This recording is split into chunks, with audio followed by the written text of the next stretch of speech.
sure where your education came from, but they lied to you. Stats don't lie, though. How does that feel, by the way? At this time, officials have confirmed only 3 approved survival protocols. Like, comment, subscribe. An extinction level event is now imminent.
Attention.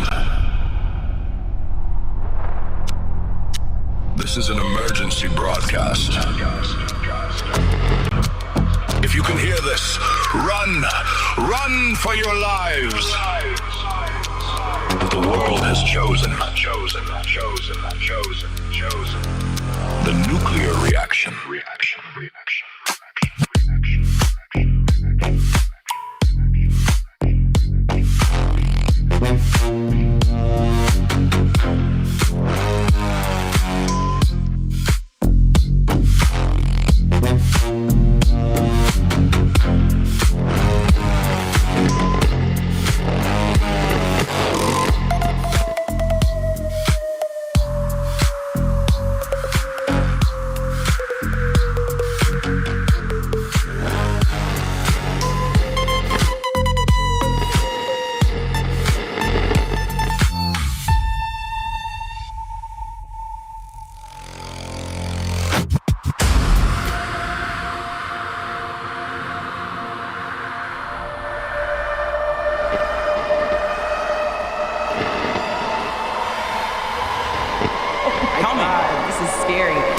This is the nuclear reaction.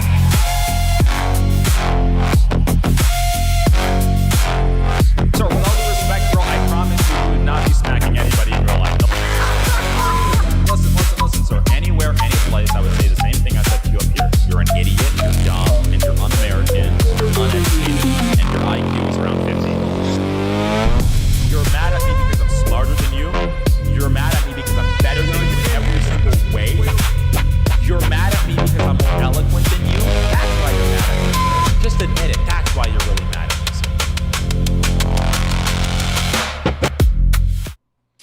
What's going on, everybody? Welcome to another episode of the nuclear reaction. Thoughts on Fauci? Okay, I know this has been being discussed by a lot of people, obviously, today. Pleading the fifth over and over and over and over and over and over again on everything. Like, what color is your tie? I plead the fifth. What is the color of the carpet that's right in front of you? I plead the fifth. What day of the week is it? I plead the fifth. It's like, bro, you already received a preemptive pardon from Biden. You're not going to be criminally prosecuted, unfortunately, for your crimes against America. So you can actually just give us some transparency here. You don't have to plead the fifth to anything. But for him, it's just, I plead the fifth, I plead the fifth, I plead the fifth. Like, so unbelievably embarrassing. W. Matt, I appreciate it. It's like, dude, you're 85 years old. You're probably not going to live for much longer, okay, if we're going to be totally honest. You were a disgrace and very incompetent during COVID, which is why there was a preemptive pardon already there for you. And when you're being asked basic questions, you're pleading the fifth instead of giving us transparency. So I thought that was obviously just super duper embarrassing. I think everyone, like, basically had the same conclusion about that. Every rational person. Harry Sisson apparently was defending Fauci on X, which I don't know how you can say that Fauci was great or praise him. It's like, okay, whatever. Through all the countless lies, right? Aki says, okay, this person just being sort of a little on the homo side of things. That's interesting. Is he getting punished? Not to my knowledge. He received a preemptive pardon from the Biden administration. So Biden gave him a preemptive pardon so that the Trump administration could not prosecute him in any way. So, you know, that's an interesting sort of perspective, sort of thing to do. Because they knew what was coming. They knew that they were going to try to prosecute Fauci. But that's what I don't understand. If you already received the preemptive pardon, nothing you say will be used against you. Okay? I mean, used against you in the legal sense for prosecution. So you're good. You're good to be honest with us and give us all the transparency in the world now. Oh, this person's making things up. You know, Israel using quadcopters playing audio of babies crying to lure women out to snipe them. Yeah, dude. Sure. It's funny because you guys have been saying that, but like you guys have provided no evidence for that. And let me also help you guys out with something. If you want to make up lies, they have to somewhat be believable. That's kind of how like lies work, is that they have to be believable to an extent. What are you going to tell me next? That Israel nuked the moon? Like what comes after? What comes after, okay? That like what's next? I mean, seriously, right? Goyim alert. Your green screen is a lie. You see, but it's a green screen. It's not a lie. It's not that I'm telling you. It's actually my real background, you know?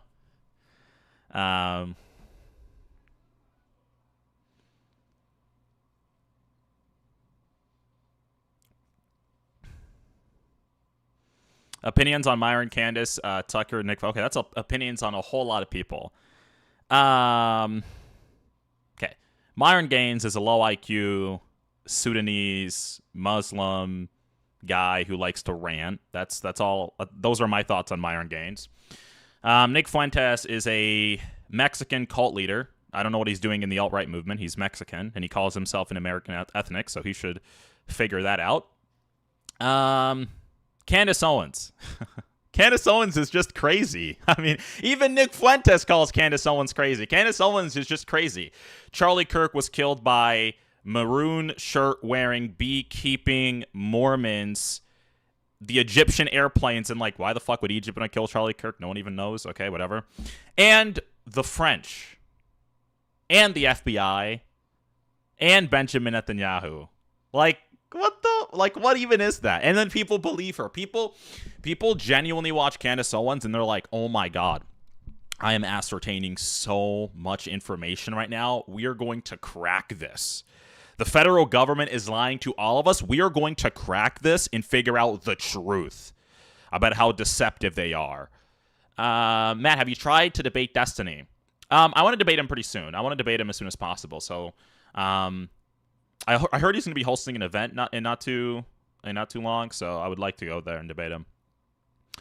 So yeah, it's like Candace Owens is just crazy. It really like she's a disgrace, I think, to the intellectual world. The fact that people can believe things without any evidence, which is really scary. It's actually a really scary thing. People believing things without evidence. It's like you can tell someone right now that, like, I remember I had this guy on earlier who was like, Israel this, Israel that, Israel that. I told him, hey, do you know Israel killed Julius Caesar? And he was like, yeah, of course they did. I was like, Israel killed Julius Caesar 2 days ago in Rome. And he was like, of course they did. They kill people all the time. They're always killing these journalists. And I'm like, well, Julius Caesar is not even a journalist. But regardless, he believed me instantly. He wasn't like, hey, what's your source? What are you talking about? Get more specific. Who is this guy? I mean, he didn't even know who Julius Caesar was. Not surprising, though, given the fact that he's like this sort of schizophrenic person anyway. But it's like you can tell these people anything, and they'll believe it. You stubbed your toe, Israel's responsible. You tripped and fell, Israel's responsible. You can't get a girlfriend or a boyfriend, Israel's responsible. Okay? You're dealing with poverty, Israel is responsible. Okay? Your coffee was a little too cold today, Israel's responsible. A little too hot, Israel's responsible. It's like, okay, dude. Okay. As long as it fits their narrative, of course. They're responsible for every little intricate thing. Every single small inconvenience they're responsible for. What do you think about Sneeko? We're going to get into some debates really soon, guys. So again, if you're watching through YouTube, you can join the Discord channel and you can come request through there. And if you're obviously watching on TikTok, I will obviously bring you guys up as well. But what do I think about Sneeko? Okay, Sneeko should be deported. That's number one. I think everyone on the right and the left probably agrees with me on that. Well, I don't know about the left, actually. They think deporting anyone is already sort of white supremacy, so maybe no one should ever be deported, ever, even if they're rapists, okay? That's the position of the left, not the position that I hold, of course. But no, Sneeko is also an idiot. Like, I've never heard Sneeko say anything smart. He was destroyed in a debate with Nick Mattel, who is a good friend of mine. Just absolutely smacked around on, like, Israel and Palestine. And I'm not surprised. I wasn't surprised that he was smacked around in that debate because the guy doesn't know anything. You know, he's used to just streaming and talking and never being challenged on his views or his positions or anything of the sort. So that's just what that is. Okay, we're gonna bring up the first guest. Hopefully they're not a troll. We have a guy in the guest request called Abdu. Let's go ahead and bring up Abdu and let's see what they have for us. Hopefully Abdu is going to come up here to make a pretty smart argument or something. What's up, dude?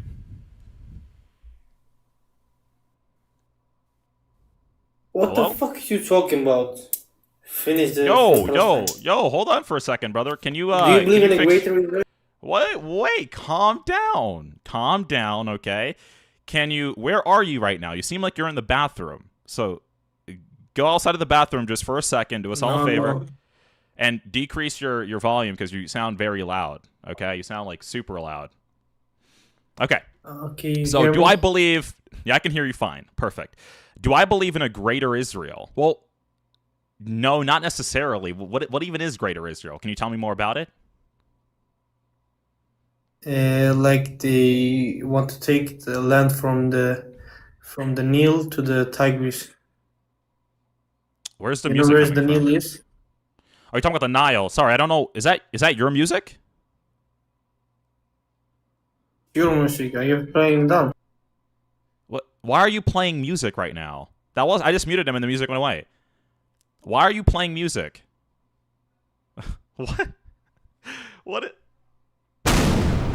What is going on? He's like randomly playing music. You're supposed to be telling me about Greater Israel. Okay, let's unmute you. Hopefully you're not playing music anymore. I don't know what the hell that was about. That's kind of confusing. Okay, right back into it. Can you unmute yourself? I know I heard music, guys, coming from his thing. I don't know, like, okay. Yeah, so from the Nile to the Euphrates, is that what you're saying? That's like from where Greater Israel would be expanded? Yes. Okay, perfect. So you believe that Israel is going to take a good portion of, like, Eastern Egypt, is what you're saying. They're planning to do that. Yes, and they will take Jordan. Okay, sure. If that's the case, then why did Israel withdraw from? You know where Tigris is? Hold on for a second. If that's the case, why did they withdraw from the Sinai Peninsula in 1982, which is more than 3 times the size of Israel itself? Not even just from the Nile. Why did they withdraw from the Sinai Peninsula, right, which is even a smaller piece of land in 1982 if they want to take a good portion of Eastern Egypt? But it's not the part of the plan. They will make a plan. They will have the reason to do it.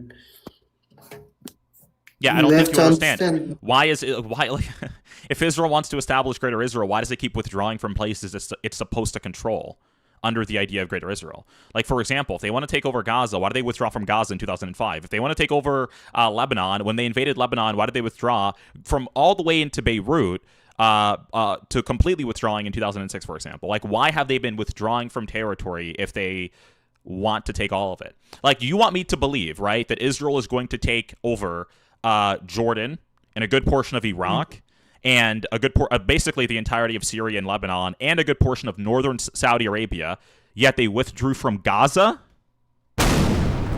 Gaza's 21 miles long, right? Gaza is 21 miles long. You want me to believe that Israel's going to take basically eastern Egypt, right, from the Nile, take the entirety of the Sinai. They're going to take northern Saudi Arabia. They're going to take Gaza again. They're going to take Lebanon and Syria, but they withdrew from Gaza?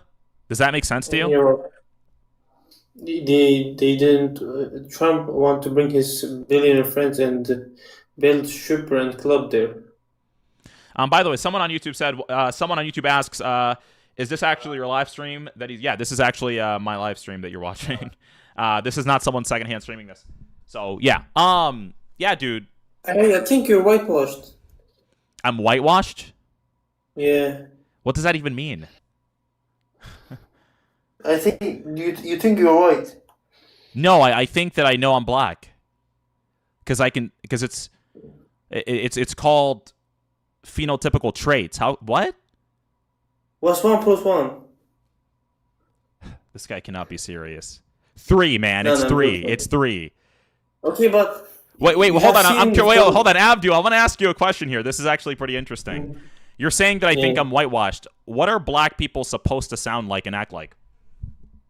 Because when I came last by the time way, with hold you, on. Before you go, Giannis, thank you for the super chat. Bro, you deserve more viewers and attention, dude. Keep doing what you're doing. Thank you. I appreciate it. What is thought on black fatigue? Yeah, I think people should act better so that they are perceived better in society. I think it's really that simple. So yeah, Abdu, what are black people supposed to act like? Go ahead. Can I give you an analogy? I mean, I would like for you to emulate what you think a black person should sound like. No, I was joking with you. No, you weren't, buddy. No, you weren't. You're saying that I'm whitewashed. How does a non-whitewashed black person act like? It's up to you. What do you believe? No, I want you to explain to me, Abdu. What country are you from, by the way? I'm from Kurdistan. I live in Sweden. Okay, you're from Kurdistan. Okay, perfect. Can you tell us how black people are supposed to act like? Because I'm the one that's whitewashed. Go ahead. You're not acting. You're on the wrong side of the history every time. I know. I want you to explain this to me, though. You're saying that I am whitewashed. Tell me how black people are supposed to act like. Because you're not backing the right side. I mean, you're not backing what's happening in Africa. The right side. I'm not backing the right side. Okay, that's very. Do you really believe that? Do you really believe that that is not genocide? Of course it isn't. It doesn't meet the legal criteria for it to be genocide. Okay, let me give you an example. We have a school shooter in a school. Okay. I've heard this example. It's trash, but go ahead. Okay. What do you think about it? Should we kill all the people there just to kill the shooter? Yeah, but this is actually not how this works. When it comes to airstrikes in modern warfare, there's something called like actually trying to prevent civilian lives. And so what the IDF has done, and I've shown people plenty of these videos actually, is they will call off airstrikes if there are a bunch of civilians around an area. There's plenty, you can look it up right now. There's plenty of videos of them doing this, right? And it's not like they're just like, oh, we have one terrorist here. Hold on. It's not like, hey, we have one terrorist here. We're going to blow up the entire area, right? What also happens is that they drop thousands of leaflets, send text messages to civilians, right, before actually striking the area that has what's it called? The terrorists there. So that's what they do, which is why, by the way, I don't know if you guys ever seen a video out of Gaza, but what you'll always see is that people are recording with their phones, right, with handheld cameras, like airstrikes that happen. They're pointing their phone cameras at specific buildings, and they're like, oh my God, look at them destroying this. How do they know to do that? Because the IDF already gave them a warning prior. So the idea that they're just bombing areas where there's one terrorist and 500 people is just totally nonsense.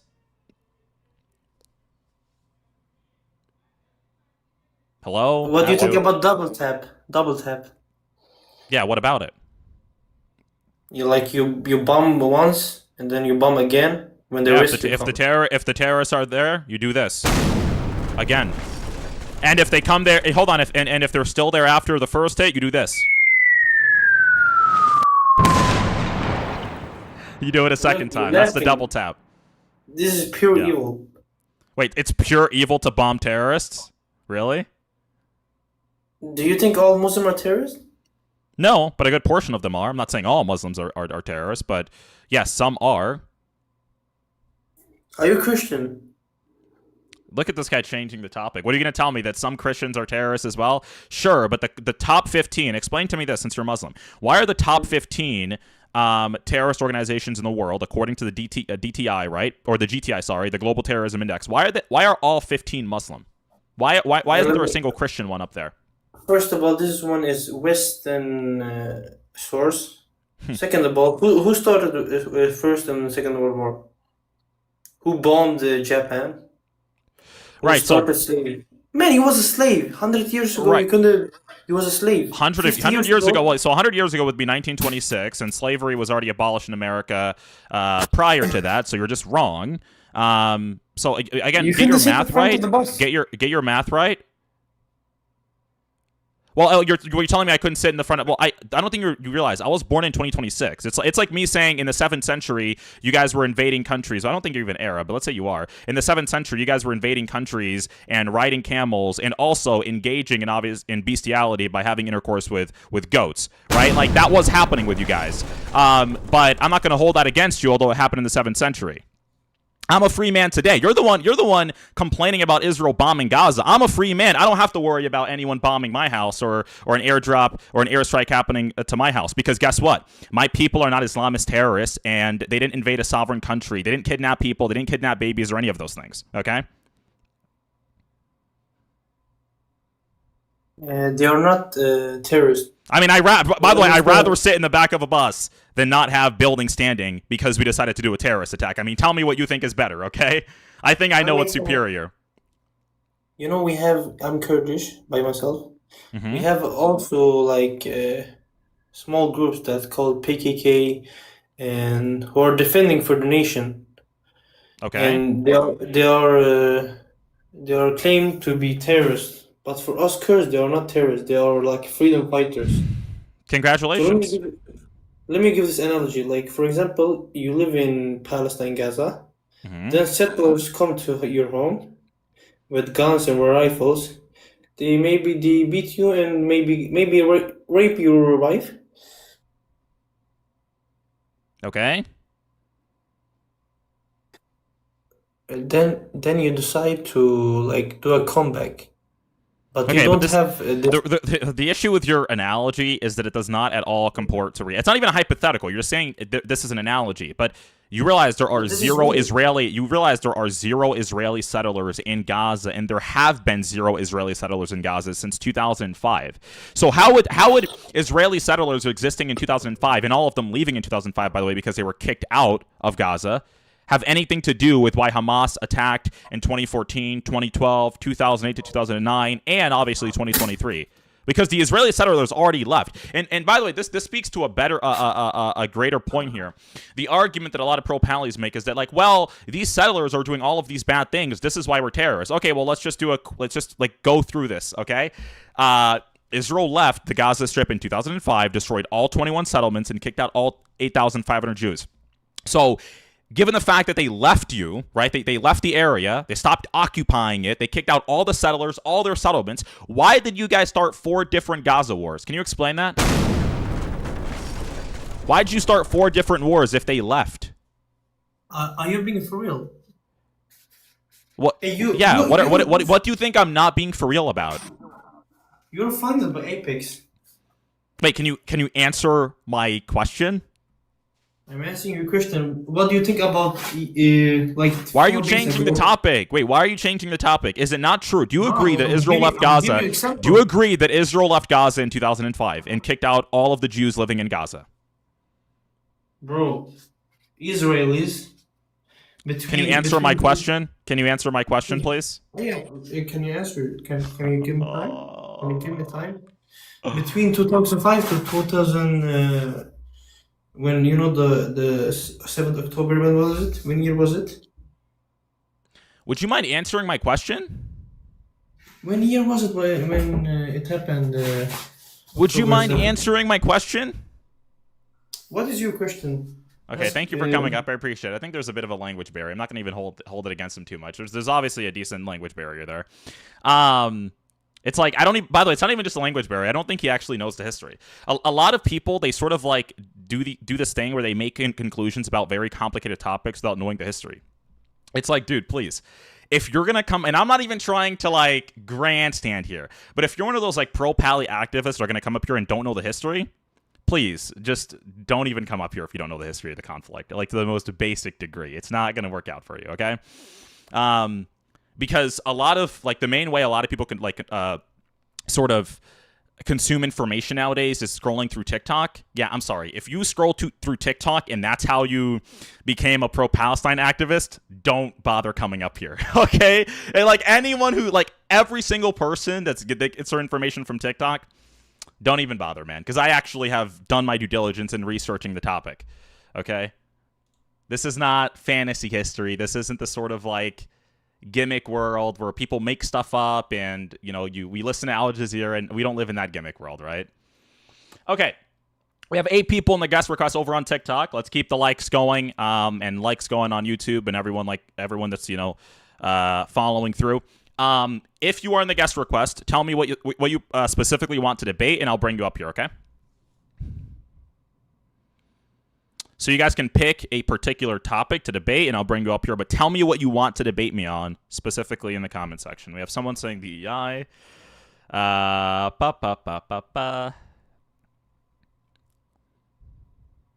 Emotional support, okay. Finish the job. They don't like that. Collective punishment. Okay, yeah. Actually, we can debate about collective punishment. I think this is sort of like a concept people misunderstand, so I'll bring him up here, as long as he's not a troll. Hello. What's up, man? What's up? Are you not a troll? Yeah, You're genuine? and, yeah, present an argument. Okay, go ahead. So, real quick, while I pull up or make this argument, can you pull up Article 33 of the 4th Geneva Convention? So the argument goes that... Beautiful. Article 33. So the argument goes that... say like the Martyrs Fund, right? Say somebody, family of 4, the husband goes out and commits an act of terrorism in the West Bank. Now, the IDF, so jails this person, they go and destroy that house that the 3 people were living in. Per Article 33, that would be collective punishment. Can you read out Article 33? Yeah, so Article 33 of the 14th Geneva Convention strictly prohibits collective punishment, pillage, reprisals, and intimidation against protected civilians. Don't read the AI overview. Go to the ICRC Yeah, link. I'm reading. Brother, why are you already interrupting me as I'm reading your source? Go to the ICRC link. Stop, brother, stop crashing out, man. I thought you wanted to have a respectful conversation. Just calm down for a second. No protected person may be punished for an offense he or she has not personally committed. Collective penalties and likewise all measures of intimidation or terrorism are prohibited. Pillage is prohibited. Reprisals against protected persons and their property are prohibited. Okay, what would you consider a protected person? Beautiful. Somebody who didn't engage in militant activities. No, okay, hold on, just for a second. Okay, I want to stop you there. When if the property that is being demolished is owned by the terrorist, would it be collective punishment to destroy that house even after the other, let's say, people live there? Yes, it's a grave crime, right? Okay, why if the property is not owned by the person that lives with the terrorist? Yes, because it affects the 3 other people. Because it specifically nowhere says here does it say that. Okay, so read out the first part of it again. No protected person may be punished for an offense he or she has not personally committed. But when we're talking Personally about committed. punishment, The three people yeah, but didn't when we're talking about personally commit punishment, terrorism. yeah, when we're talking about prosecution and punishment, like these people are not, for example, getting arrested, right? These people are not being told that you have to appear in court or that you have to do X, Y, and Z. These people are saying that this terrorist specifically committed an act of terrorism. His home is going to be demolished because of that as a punishment towards him. You are not going to be legally prosecuted. It is not your home. You don't have a right to live in a place that's not your home, and the owner is not going to be living here anymore. Doesn't qualify as collective punishment. Yes, it literally would, and I No, can it prove wouldn't. it to you. It would, and I can, It wouldn't, and I can, because I that can- person's I can not an prove owner it. of the property, not being legally prosecuted at all. It's like, for example, the government. Like, let's just do this. If the government, right, for example, were to, the government can legally, obviously, take your home. Like, let's say for public use, as long as they give you just compensation. Would you call that collective punishment? No. Okay, when So if the three other reason people that why live with this hold is on, when if collective three other punishment, people what the that hell are is this living with guy you, doing? when if three other people, I'm talking, when if three other people that are living with you are affected by it because they no longer get to live in your home, would that be collective punishment? Yeah, that wouldn't be collective punishment because you're not Okay. destroying the house. Also, No, you are. it's No, you the are for public verbatim use. text. No, hold on. You are destroying it for public use. Homes have to be destroyed sometimes for public use. So let's say you destroy a person's home for public use. You give that person that owns the home just compensation, or you do whatever you want with him, right? And then the other three people are affected because now they're unhoused. Would that be considered collective punishment? Or, for example, let's say that an owner of an apartment complex, or an owner of an apartment complex, or a person who's paying off a mortgage, let's say that they can't pay off that mortgage anymore, and three other They people that are didn't living with commit them. an offense. Actually, they did. You're talking about Idiots, they civil. didn't commit an offense. No. This is civil offenses. You see, you don't call me an idiot when you don't understand the distinction between civil and criminal procedures, right? So if you fail to actually pay your rent, yeah, that would be something that would civilly be dealt with, right? Not criminally, but civilly. So if the government, or let's say if the person who's lending out that apartment, the landlord, says, okay, we are going to evict you because you're not paying the rent, and that person lives with three other people that he's helping house, okay, would it be collective punishment because those three other people are no longer going to be housed because of one person's actions? Are you arguing it's domestic law? So, like the Fourth Geneva Convention wouldn't even play a part? Can you answer the question? I'm giving you a hypothetical here. Right? No, it wouldn't be collective punishment. Okay, great. So you're saying it wouldn't be collective punishment when three other people are punished and not allowed to be housed because of one person's action. So why would it be different in this sense? Yes, because it's during wartime, right? Yeah, So no, Article 33 false. No, specifically- hold on. You're wrong here wait. again. Hold on, you're wrong here again. When you're talking about the demolishment freaking of moly. homes because of the actions of terrorism in reference to the Martyrs Fund, you're talking about what happens in Judea and Samaria mostly, correct? Not Gaza. Okay, great. Is Judea and Samaria currently Well, in in an act cases of of war? Gaza, too, Hold on. they Is Judea and Samaria currently in war? Is there war in Judea and Samaria currently? Not necessarily. There's conflict. No. but Hold not on. Like a war. Not war, right? Yeah, you're gonna have maybe some conflict, like there's conflict everywhere, but there's not active hostilities in terms of warfare, right? Do you agree? Yeah. So what you just said there yes. was dumb.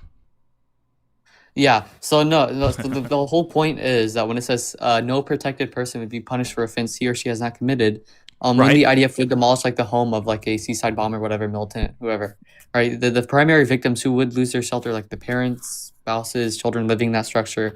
So because those family members didn't like physically plant the bomb, they didn't like physically explode themselves. Stripping them of that property would literally be the textbook application of collective penalty. It's banned. Okay, under great. Ready international for my law. analogy? Okay, ready for my analogy? So the three other people that were No. living there did not. Yeah, the three other people that were living there were not the ones failing to pay rent, right? So stripping them That's of their house and domestic. their property doesn't fuck? matter. I'm using an analogy here so we can That apply analogy it has morally. nothing to do with this. Try to focus. Those three other people that were not the ones who, let's say, committed a crime, right? Or let's say failed to pay the mortgage or fail to pay rent. They would, as a consequence of one person's actions, also be stripped of their home.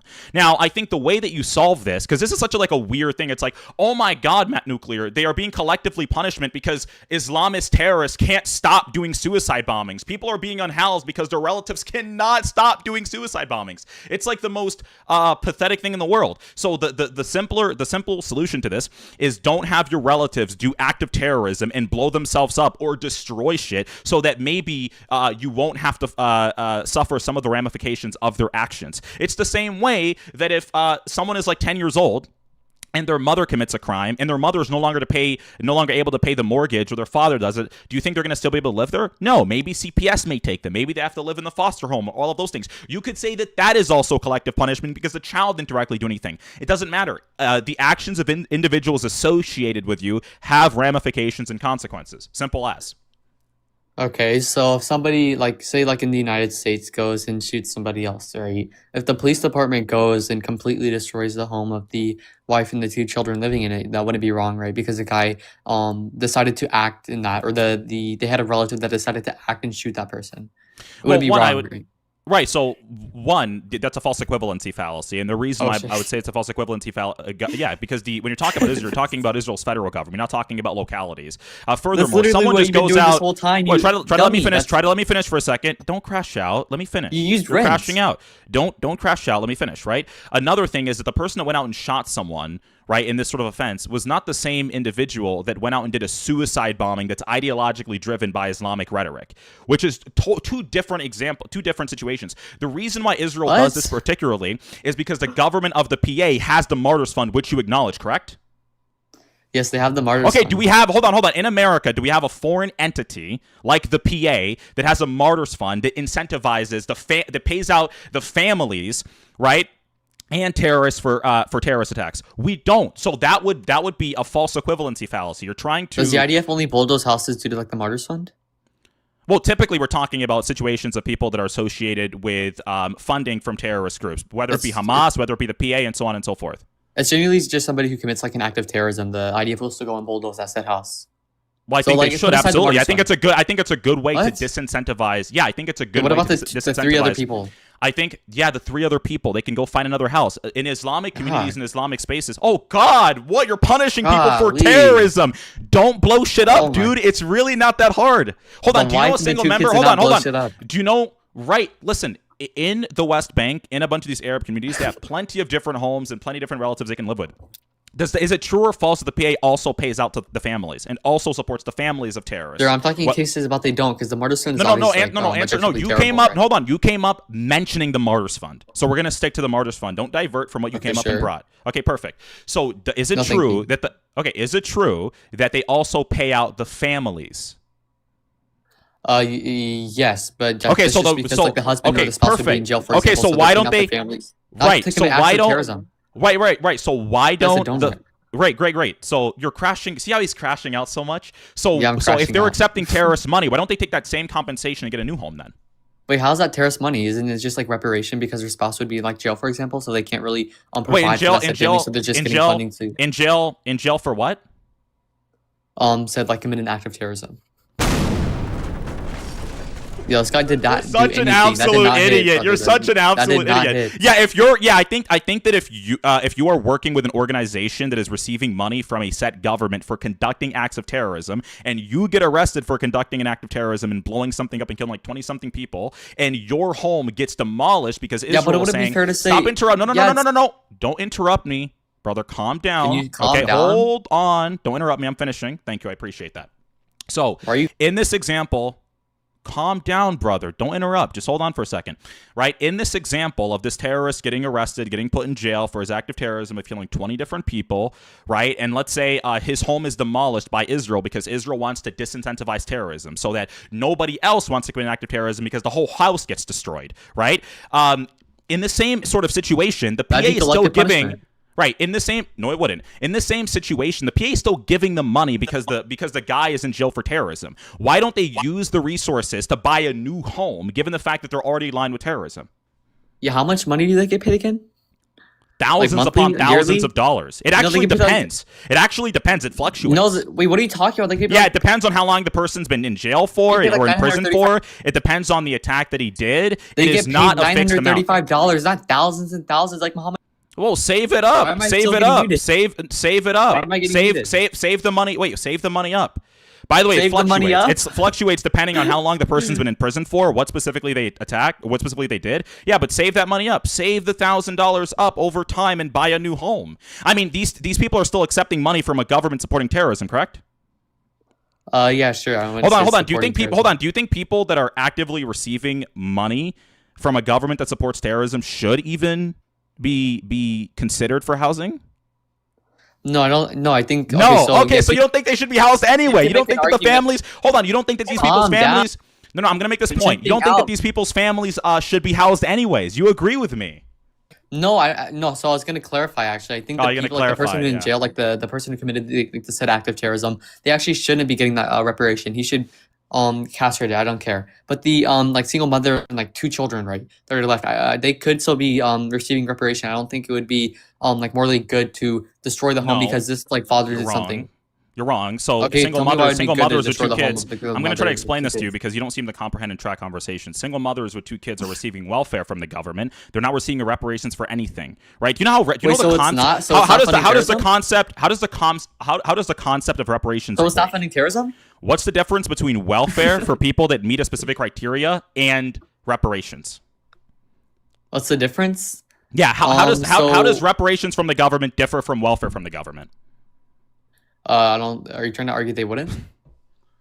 You're actually no. How do they differ? Is what I'm asking you. What's the difference between the government issuing reparation checks and the government issuing checks for welfare? What is the difference? They don't necessarily differ. Wait, reparations and welfare are the same thing. They don't differ in like the in like macro differs, right? And like a macro. No, they macro differ because they're 2 different concepts. If I'm giving you, brother, slow down. You're not in a Discord chat where people smack you around all the time intellectually. Okay, you're not in a random Discord chat. I'm gonna make this even easier for you. The concept of reparations, right? I am going nuclear on you. It seems the concept of macro differ. Yeah, they macro differ. By the way, the concept of reparations. You just said macro. Now you're saying micro. You're all over the place. But let me explain it to you. Okay, guys, reparations and welfare micro differ. Like what? These are this is why Palestine will never be free. Okay.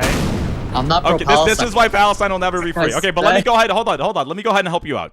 The difference between reparations and welfare from the government is that when the government is issuing reparations, the government is basically acknowledging wrongdoing to a certain group of people, to a specific person, so on and so forth, and they are going to pull out reparations essentially as repatriation for restitution, right, to help the person deal with the damages caused by the government, given the fact that the government has acknowledged these damages. When it comes to welfare programs are set up by the government to help low-income people that meet specific, that don't make a specific amount of money, right, so they can get food, medicine, so on and so forth. These are 2 different concepts that you said macro differ, and then you said micro differ. Do you agree that these are 2 separate concepts? The concept of reparations and the concept of welfare. They're 2 separate concepts, but they micro. Okay, perfect. Okay, what? Yeah, they micro differ. Are you gonna say macro again? No, they micro differ. What is this guy doing? Okay, what is the mic? Why do they micro differ? Because you're still getting like funding, or say that. I wouldn't use the word reparations, but you're still getting reparations for I said something, right? You're still getting like no, that's not what reparations. Okay, what is the definition of reparations? I don't have it right off the top of my head. That's the issue, right? This guy thinks that. Okay, this guy thinks that people that are on like Section 8 are receiving reparations. This guy thinks that people that are on EBT are receiving reparations. No, the argument for why people, I'm not even like pro EBT or any of this stuff, but the argument for people that are on EBT is that they can't. Okay, sure, I'm totally for EBT. I'm a radical leftist. The argument for why people are on EBT is they typically give out the argument that, hey, I don't have a set amount of money to pay for groceries every single year, every single month. I don't make enough money. I have like these 3 dependents, and I need the government to help subsidize groceries for me. Right? That is the concept of welfare. That has nothing to do with reparations because it's not remunerations. It's not restitution. Right? You're not getting paid money because the government did something bad for you because the government is acknowledging a wrongdoing within a particular action. Let me do you a favor, brother. Please open up a book on like basic philosophy and basic arguments or something. I don't even care if you read Mehdi Hassan, How to Debate One-on-One or something. Get help with understanding basic things, okay? Because reparations, micro and also macro differs from welfare. This guy thinks that they're basically the same concept because the government is giving you money. This is so stupid and silly. Okay, let's go on to the next person. Hopefully they're smarter than the last guy, okay? Talking about how these 2 things, micro and macro, differ. This is so stupid. What's going on, man? I support micro how are you? reparations, not macro reparations. Yeah, I support micro reparations as well. I think micro reparations are already being handed out. What's up? I'm not into micro or macros. I'm into how much you getting paid from Israel.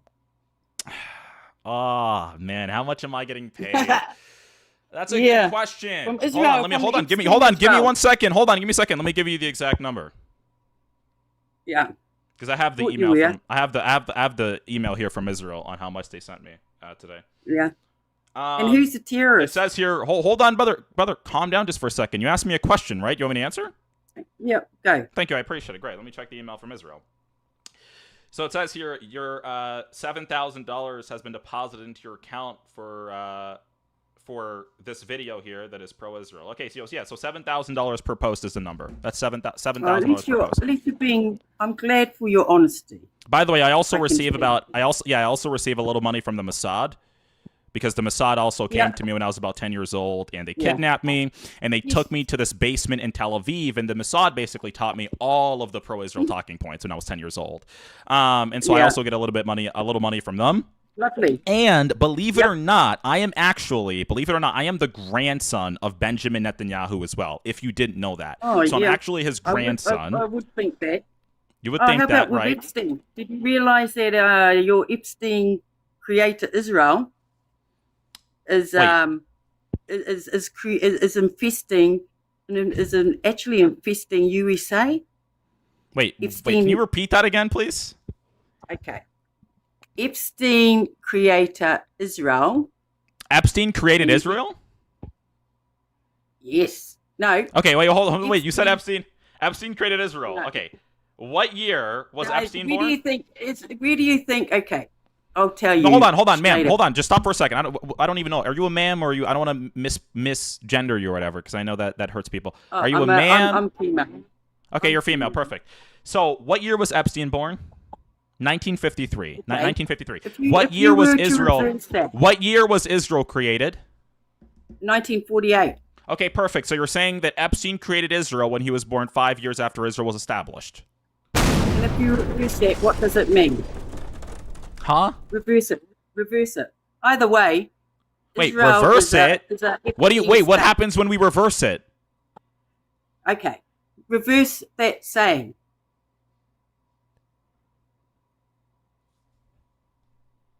Israel created Epstein. Oh, you're good. You're good. Okay, Israel But created you still- Epstein. Okay, perfect. You're saying Yeah. Israel created Epstein. All right, in Yeah. what way did they do that? Both ways Okay. it goes. I can barely understand her. Sorry, guys. Okay. So, what did you ask? In what way did Israel create Epstein? Create. Okay. What nationality is this? Or this? What cult is Epstein? Tell me. As far as I'm aware, he was not a part of a particular cult. I mean, he was obviously a pedophile along with Ghislaine Maxwell and the co-conspirators involved in the cases, but he Yes. wasn't. He was What- part what- of. I'm not aware of what, any particular named organization or cult that he was a part Do of. you know what nationality he is? Yes, he's Epstein from- was an American. No. Yes, Go yes, further. yes. Why don't you? No. He was not. He was Jewish. Okay, Jewish was is an not Israel okay. Jew. Okay, really quickly, Jewish is not a nationality. Jewish would be an ethno-religion. Yes, it's like a religion. saying that, saying that being He was Jewish, saying that being Jewish ethnically means that you are a nationality is like me saying that an Igbo man from Nigeria, right, is of a particular Why are you nationality saying because Igbo? he's. I said Igbo. Oh, okay. Okay, so someone being Arab, you agree that Arab is an ethnicity?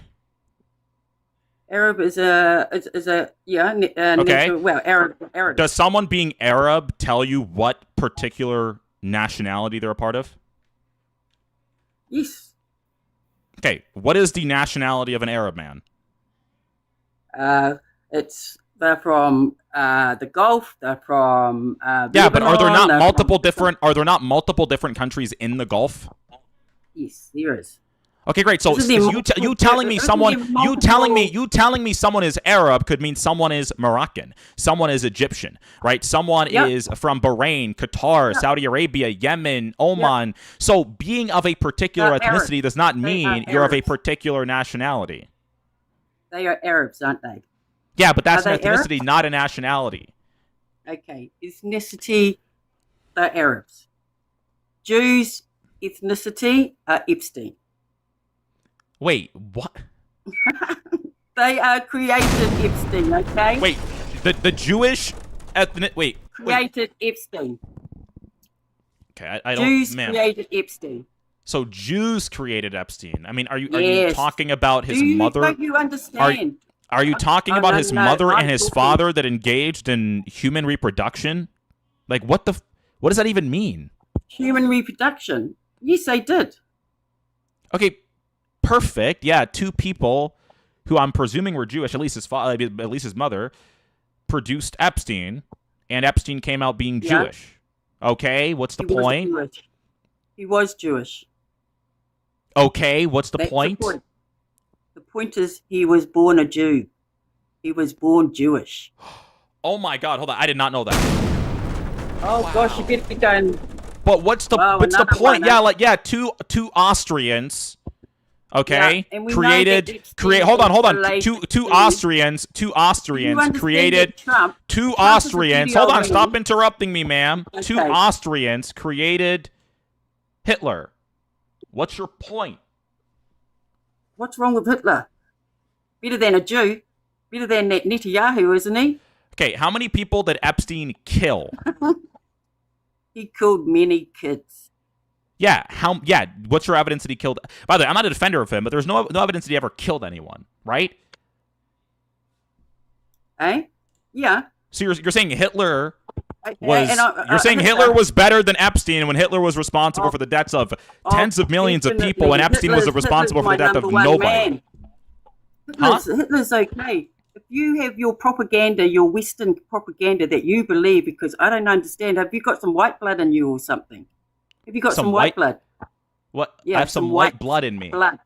Well, Yeah. hold on. You're got saying white that blood. as if it's like a bad thing. So are you saying when people It have is a some bad white thing. blood in them? It is a bad I mean, thing. my grandfather Christianity is from Portugal. That's true. But like you're saying that people having a little bit of white blood in them is a bad thing, right? Yes, definitely. They're the worst Okay. in the world. And guess where the Jews come from? Oh, white people are the white worst in the people. world. Aye. And guess who And the and what Jews country are? and what country do you live in, by the way, ma'am? Australia? Do you live in Australia? I can hear the accent. Do you live in Australia? Aotearoa. Where? Aotearoa. Look that up. Aotearoa. Okay. New Zealand people are saying she's Aussie. Yeah, she sounds like she's from Australia. New Zealand? Okay. Are you an Aotearoa. indigenous person in New Zealand? Oh, definitely. Definitely. Okay, definitely an indigenous person from New Zealand. Interesting. Okay. By the way, New Zealand is predominantly Anglo-Saxon, just so you know, which is kind of interesting how you're still living there. Oh, look. Can I ask you a question? You whakaputanga. Can I ask you a If you look question? up those, our land, not their white land. Just like all those Christian people. All those Christian people from like Israel, they're white people from Europe. Let's be real. Come on, man. Be real. So you don't. So okay, you have an issue with white people. We get that. You Yep. you have a vendetta against white people. Perfect. What's next? Nothing's next.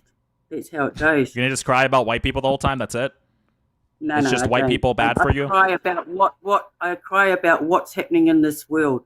And what's happening in this world is that these white people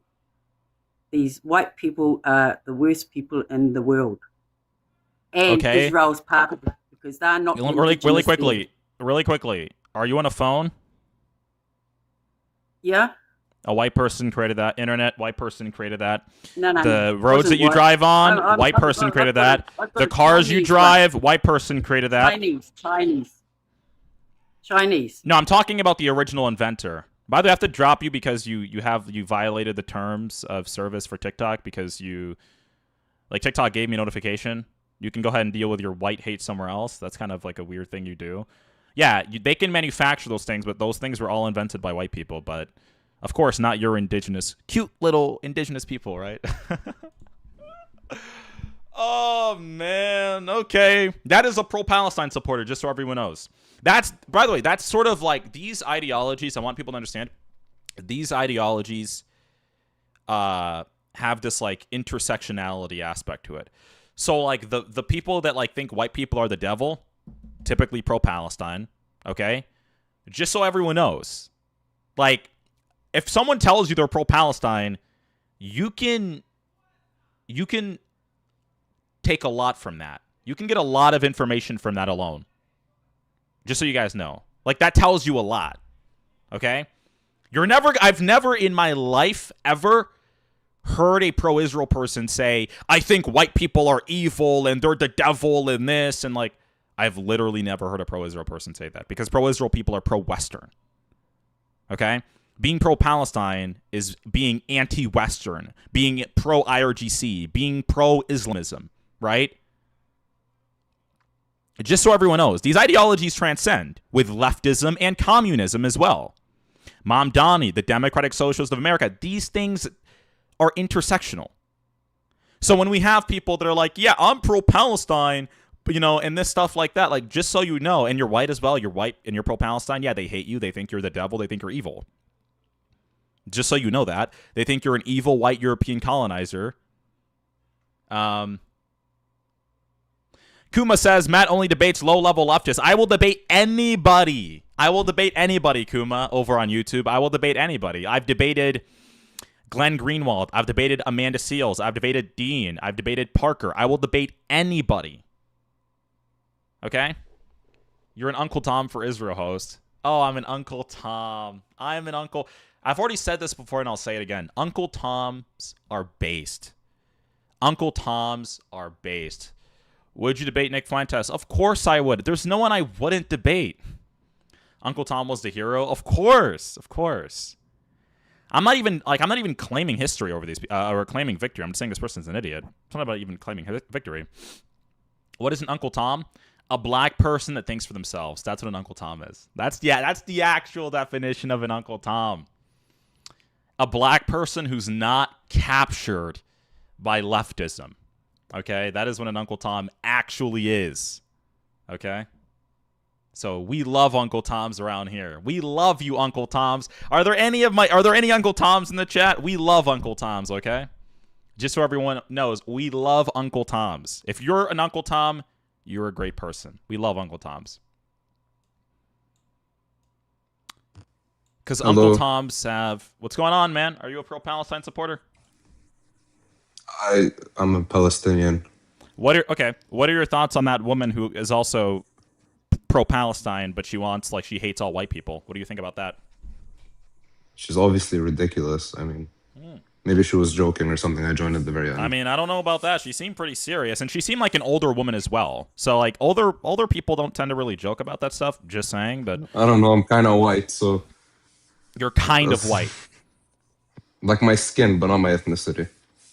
Yeah, that doesn't, like, being like light does not make you white, but I get what you mean. Yeah, that's what I'm saying. So yeah, what do you want to debate about? Yeah, I heard you made the claim before I went on one of your lives that the other Arab countries don't let the Palestinians in either, right? I mean that's objectively like Egypt. True. Yeah. Right. Is that the government or the people of the country? Well, the government gets to dictate the borders of their country, not random people. No, you're not answering me. I'm saying I did answer you. The government. Okay. Well, that's actually not the question. So you agree with me? Yeah, the government. Okay, this is sort of like the important thing is that, like, when countries are dealing with each other and they're sending their diplomats over, they're not speaking to just like the people. They're speaking to diplomats that represent the country, that understand geopolitical affairs and dynamics, right? So yeah, the Egyptian government. Dictatorship. Mm-hmm. Yeah, go ahead. Yeah, Sisi, who's the current leader of Egypt, obviously, yeah, he is a dictator. But that's pretty common within the Arab world. Like, you guys have monarchies and dictatorships. I'm not saying they're a great thing, but nevertheless, that's just what it is. I just mentioned an objective fact. Yeah, but sometimes dictators, for example, they'll say, I'm doing this for my people, or they can even have an act of that, right? Like, for example, in Iraq, when Saddam Hussein came, he was like, I'm fighting for my people against the U.S., and then he would listen to public opinion and he would shift his policies towards that. Later on, the Iraqi Okay. people stopped really wanting to fight Iran. Even though he was backed by the CIA, he stopped doing it. And for example, when public opinion turned so hard against Israel in Iraq, he started to shoot Scud missiles at Iraq. He based some of his geopolicies off of his population and how, like, based on what they wanted. For example, in Egypt, he doesn't base it off what the people want. Like, there are so many statistics about Egypt. Like 95% say they see people in Gaza as like their friends or their brothers. Yeah, I Which wouldn't be includes, surprised, like- given the fact that like the second most popular surname in Gaza is literally al-Masri, which means the Egyptian. Egypt used to control Gaza, right, from the period of 1949 to 1967, and there was even the all-Palestine government there, right, which the president of it was Hajj al-Husseini, who is a pro-Nazi guy. So I'm not surprised that Gazans... Hold on. Right? Okay. What am I wrong about? He didn't do anything wrong. Wait, Husseini? no, but what was I wrong about though? You said, "Oh my God, he's not." You were like implying that, "Oh, he supported the Holocaust." Oh, he was this. No, he was a sided with- pro-Nazi guy. That's objectively true. Yeah, okay, but he had it was the better option compared to the British at the time. Wait, supporting the Nazis was better than supporting the British? Are you okay? So, question: when were the? No, I want to concentration answer camps that. I want you to answer When to were me. the- I want you at to the answer. time, Hold on, yeah, no. at the Don't change the time- topic. Don't change the topic. Supporting the Nazis is superior to supporting the British. You agree with that, right? Not today, obviously. I'm talking about. And by the way, before Hajj concentration al-Husseini, camps were I've done revealed. research on this, just really quickly. Yeah, I understand that the concentration camps were revealed later, but Hajj al-Husseini specifically told Hitler to burn the Jews and to help. Netanyahu saying that. Okay, perfect. I don't know why you're randomly interrupting me. Hajj al-Husseini particularly told Hitler and Himmler, right, who was a top Nazi official, SS official, to burn the Jews in Germany and to not let them come to the land of Israel. And on top of that, that he should help, Hitler should help come to the Middle East and also destroy the Jews living there. He made that clear. He was totally for extermination even back then before the concentration camps were discovered officially. He was meeting up with top officials, and we have pictures of them together. Not just with Hitler, but with Himmler as well, and with other top officials. But of course, you guys don't actually care about the Nazis because you guys only pretend. I'll ask you a question. You guys only pretend to be humane about Palestinians that are super innocent, right? Okay, well, let me ask you a question. You're the Palestinian government, right? And you have the British occupying you, who just killed 100 million people in Bengal, versus the Nazis who are expanding their territory in Europe. Who would you think is a better person to rule over you? Wait, really quickly. The 100 million people in Bengal is just something you're just making up completely. You actually don't have It's a not- there was a methodology or you famine. don't have a study for this or anything like that. Yeah, but you don't have evidence that the British government particularly... You're saying that there's evidence that the British government search it up. did Yeah, a yeah. state... Like, they intentionally starve people? No, this is what happened. They Okay. purposefully took out crops from Bangladesh, I think around Bangladesh, parts of India, right? While the people were starving. And Okay, they what's your exported it, and then let their own people eat their things. And they would ride Okay. literally on the backs of these people. Okay. They were practically enslaved. I mean, you're saying that and never... I mean, if you have any evidence for that, I'd love to see it. But nevertheless, you're saying that Palestinians were right to be aligned with Nazis over the British, correct? Yeah, before the concentration camps. Why are you trying to make it like, oh, Before Hitler the was at the concentration time camps. saying, Before "Oh, the I hate everyone, concentration I'm going to camps. destroy the world." Did he say that? Before the concentration camps. That's super interesting because even after the concentration camps, pro-Palestine people are still very much more in favor of Hitler than the average person. That's I don't objectively agree still with that. true. Okay, well, I'm not. Okay, what about supporting like terrorist attacks against Jews? What the hell? Why? No, obviously Like October no, I won't 7th. support that. No, I don't agree with fully October 7th. And by If the they way, only hit the even military what year? installations could be justified. Want me to show you something real quick? What year were the concentration camps discovered? I think 1946. I mean, I think parts of it. No, in 45 they were discovered, by the way. And it depends on the exact dates and certain things because there was the Eastern and Western Front and stuff like that. No, And the Soviets were discovering concentration some. camps versus 1947. I think the Soviets discovered the execution camps versus the concentration camps were, yes, were more but west. camps were being discovered in 1945. Okay, nevertheless, are you familiar with the Farhud massacre in 1941 before the concentration camps were discovered? No, and I know what you're gonna say. Oh, the Germans helped the Palestinians. The Nazis through the first. occupy No, that actually, plain. nope. Farhud is in Iraq. Just so you know, you mentioned Iraq earlier during this discussion. From Yeah, I June know, I 1st was to June just gonna say 2nd we're of gonna bring that up 1941. Yeah, June 1st to June 2nd of 1941, hundreds of Jews were being slaughtered in Iraq. Their synagogues destroyed, their homes ransacked by Al-Ghafiqi, I believe his name, or Al-Ghalani, Al-Ghafiqi Al-Ghalani, who is a pro-Nazi Iraqi politician. Okay, and the British actually had to step in and quell what he was trying to do. Okay, so the British were saving the Jews, not even in Israel. The British were saving the Jews from pro-Nazi Arabs, even outside of so-called Palestine, Israel. Okay, in 1941, prior to the concentration camps being discovered, they were already trying to annihilate Jews in the land. So you're just totally wrong on this. Okay, I mean, regardless, going back to the original talking point that we diverted from, do you agree that the Egyptian government doesn't represent the will of its people? Yeah, I agree. Dictatorships don't represent the will of their Okay, people so necessarily. when you say a ridiculous argument, which is like I'm saying basically Egypt. a I'm government talking that's about the allied to, Egyptian wait, no, government. let me finish, dude. I'll let you talk for a while. Let me just talk for a little bit. Okay, so when we say Egypt, right, is under the control basically of the U.S. government. Like they're allies with them. They're half kind of occupied by them. They rely on their aid, right, against the wishes of the Egyptian people. And then you say, "Oh, Egypt's government is so smart. They don't want the Palestinians either." Ha ha ha ha. No, yeah, they're You more realize rational why than that's the a stupid people. argument?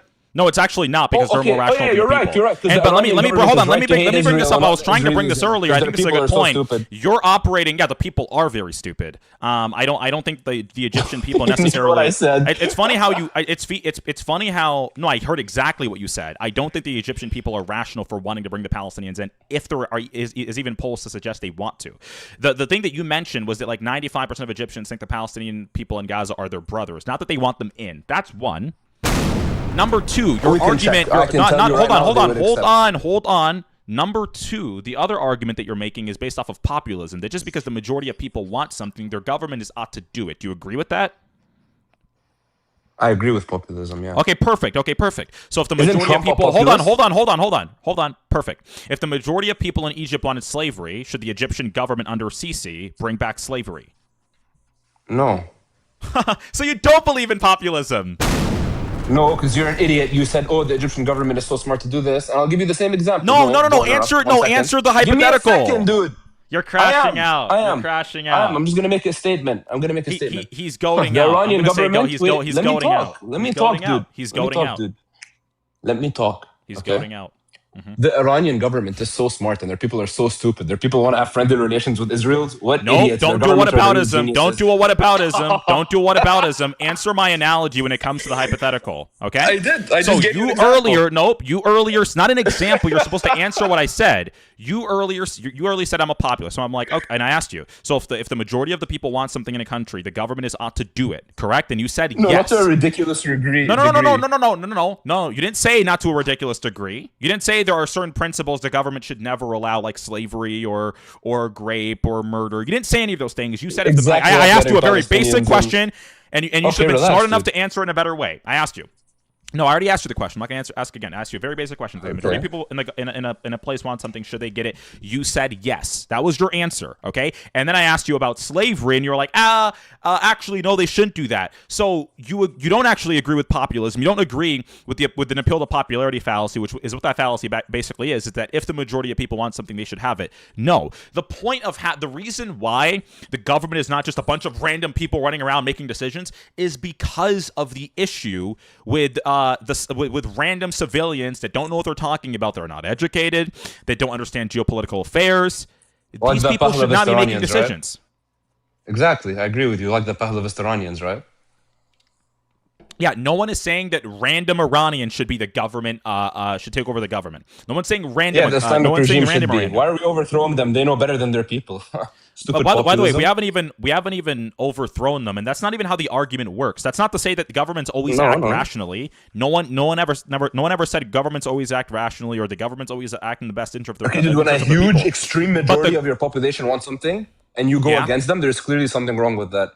Okay, and that perfect. doesn't So if depict real life where a majority of the people want slavery. Great. So if the majority of white people in this country, or let's say the majority of black people, okay. Let's say that black people became 85% of the population of America tomorrow, and all of them wanted to enslave the white people because of what white people did to them hundreds of years ago. Okay, should the United States federal government, enslave white people because the majority, super majority, by the way, of black people would want so? Yeah, you're making an opposite argument. The Egyptian people No, it's not an opposite Palestinians. argument. It's a hypothetical to test. Yeah, I'm telling you, it's the Don't goat out. It's not an opposite argument. It's a hypothetical to test logical consistency. You said if the majority, right? If like the majority of your people want something, a super majority wants something, there's something wrong with the government if they don't do it. So if the majority of black people in America wanted something, and they were the majority of people in the country, and they were the super majority, and they wanted it, the U.S. federal government would have something wrong with them if they didn't do it, right? Right? Yeah, like I said, there's a big difference. You let me explain myself. I'm dude. using you your just keep logic. muting me. I'm using your logic. No, you're though. not. Because there's an opposite saying. Egyptians saying we want Palestinians in is different than saying, for example, we want to enslave Palestinians.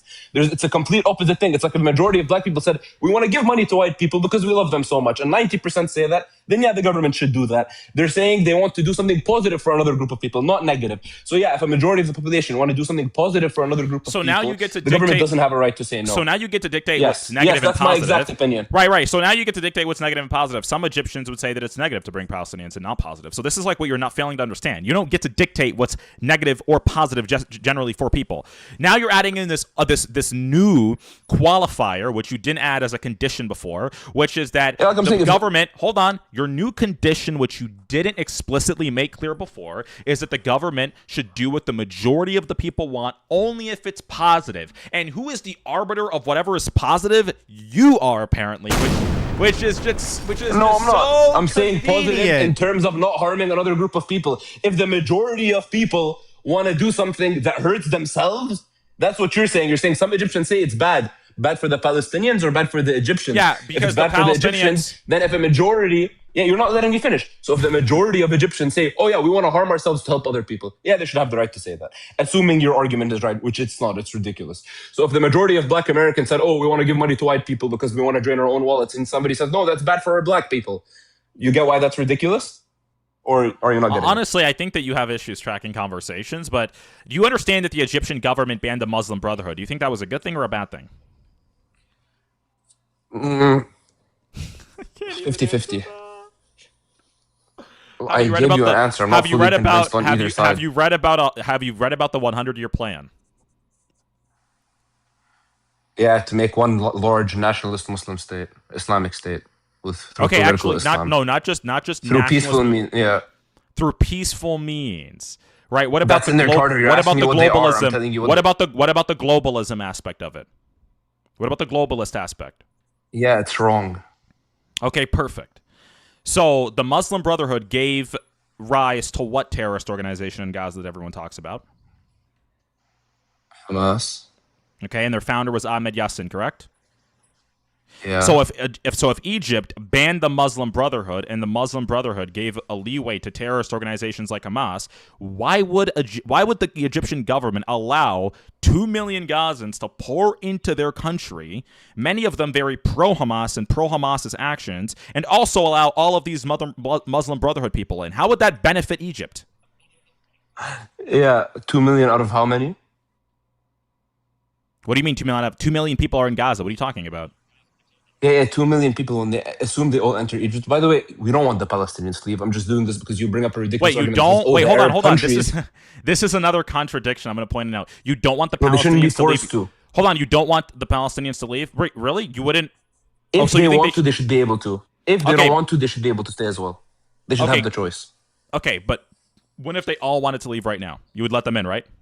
Yeah, of course. If they all wanted to leave, then yeah, they can leave. If they don't all want to leave, if even one of them wants to stay, he has the right to stay.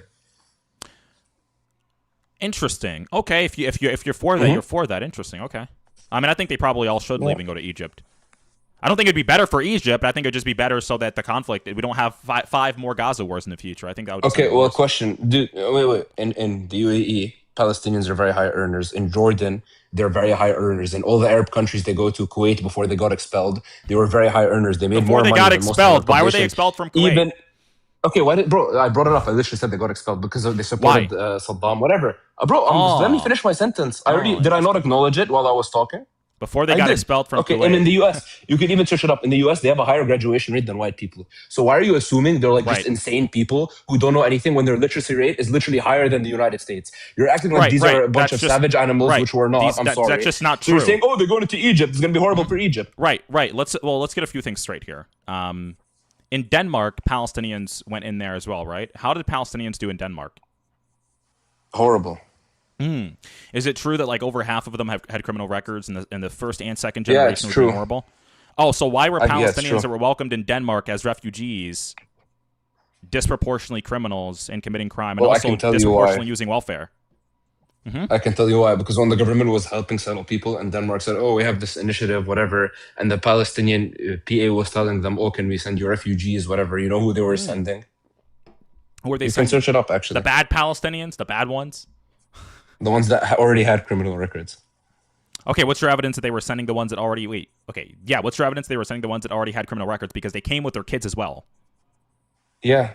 No, their kids are a different story. Some of their kids... No, their kids also had a disproportionate... Jail. No, their kids also had a disproportionate crime rate and also disproportionate... Why are you shouting at me? No, I'm not... What do you mean I'm not shouting? I'm talking how I've always been talking. Their kids... right, also had a disproportionate crime rate, and they also had disproportionate welfare usage. The first and second generation had that issue. So even if you're maybe because they didn't speak English.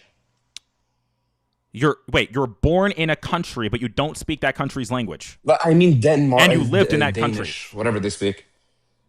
No, if they were born as kids, that means their parents didn't probably teach them Danish. But for example, the ones who go to other countries, they have you ever heard of school? Which means they're already educated. Have you ever heard of school? Yeah, I've heard of. Oh no, I've never heard of it actually. So wait. So Palestinians bring their kids to Denmark. Not even just bring their kids to Denmark. They have kids in Denmark. We're talking about second generation immigrants, not first generation immigrants. Those kids go to school, right, and they don't know Danish. They grow up there. Their whole lives are born there. It's not like they're born there and they leave. No, they're born there. They're taking welfare there. They're being educated there, and they're committing crime there. Yet they don't know Danish. And the reason why they're committing crime is because they don't know Danish. You realize how what you're saying doesn't make any sense? Their parents. I said second gen. I said if you're talking, I said if your issue is their parents were criminals.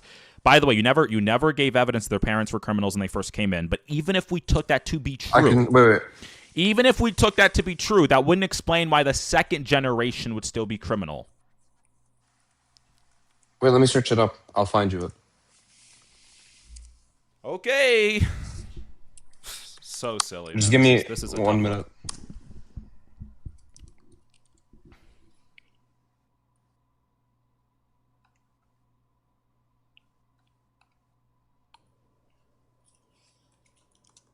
This is so interesting.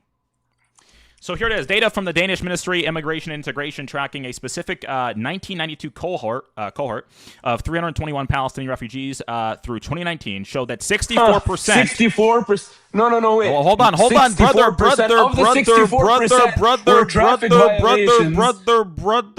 brother. Calm down. You're goading out. You're goading out.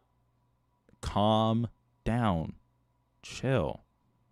Pretend that I'm Yahya Sinwar and I'm holding your hand. I'm trying to tell you to just relax for a bit. Relax. I'm gonna read what I was reading. Thank you. Okay, perfect. Showed that 64% had received a criminal conviction and a significant portion relied on long-term welfare. Crime rates.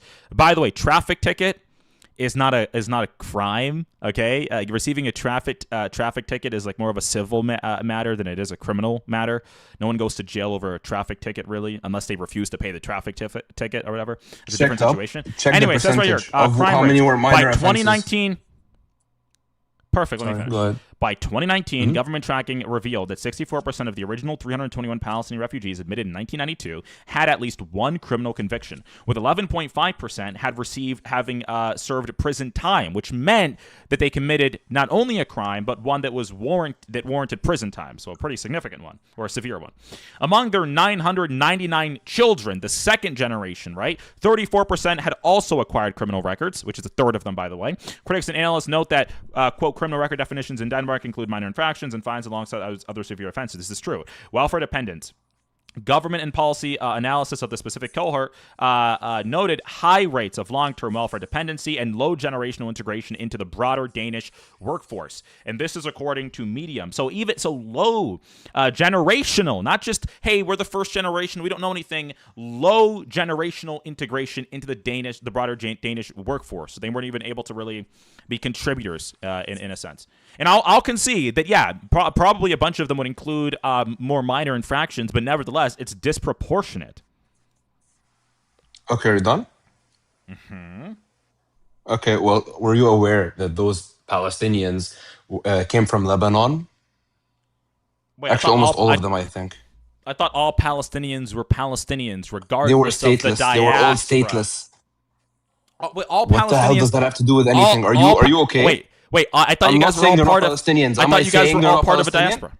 Okay, Did I say they're not I don't Palestinian? care if they're Palestinians in Denmark. Well, I don't think Palestinians really even exist, but I don't care if they're Palestinians in Denmark, Palestinians in Okay, Sweden, Palestinians anywhere. They're still the so-called Palestinians anyway, right? Perfect.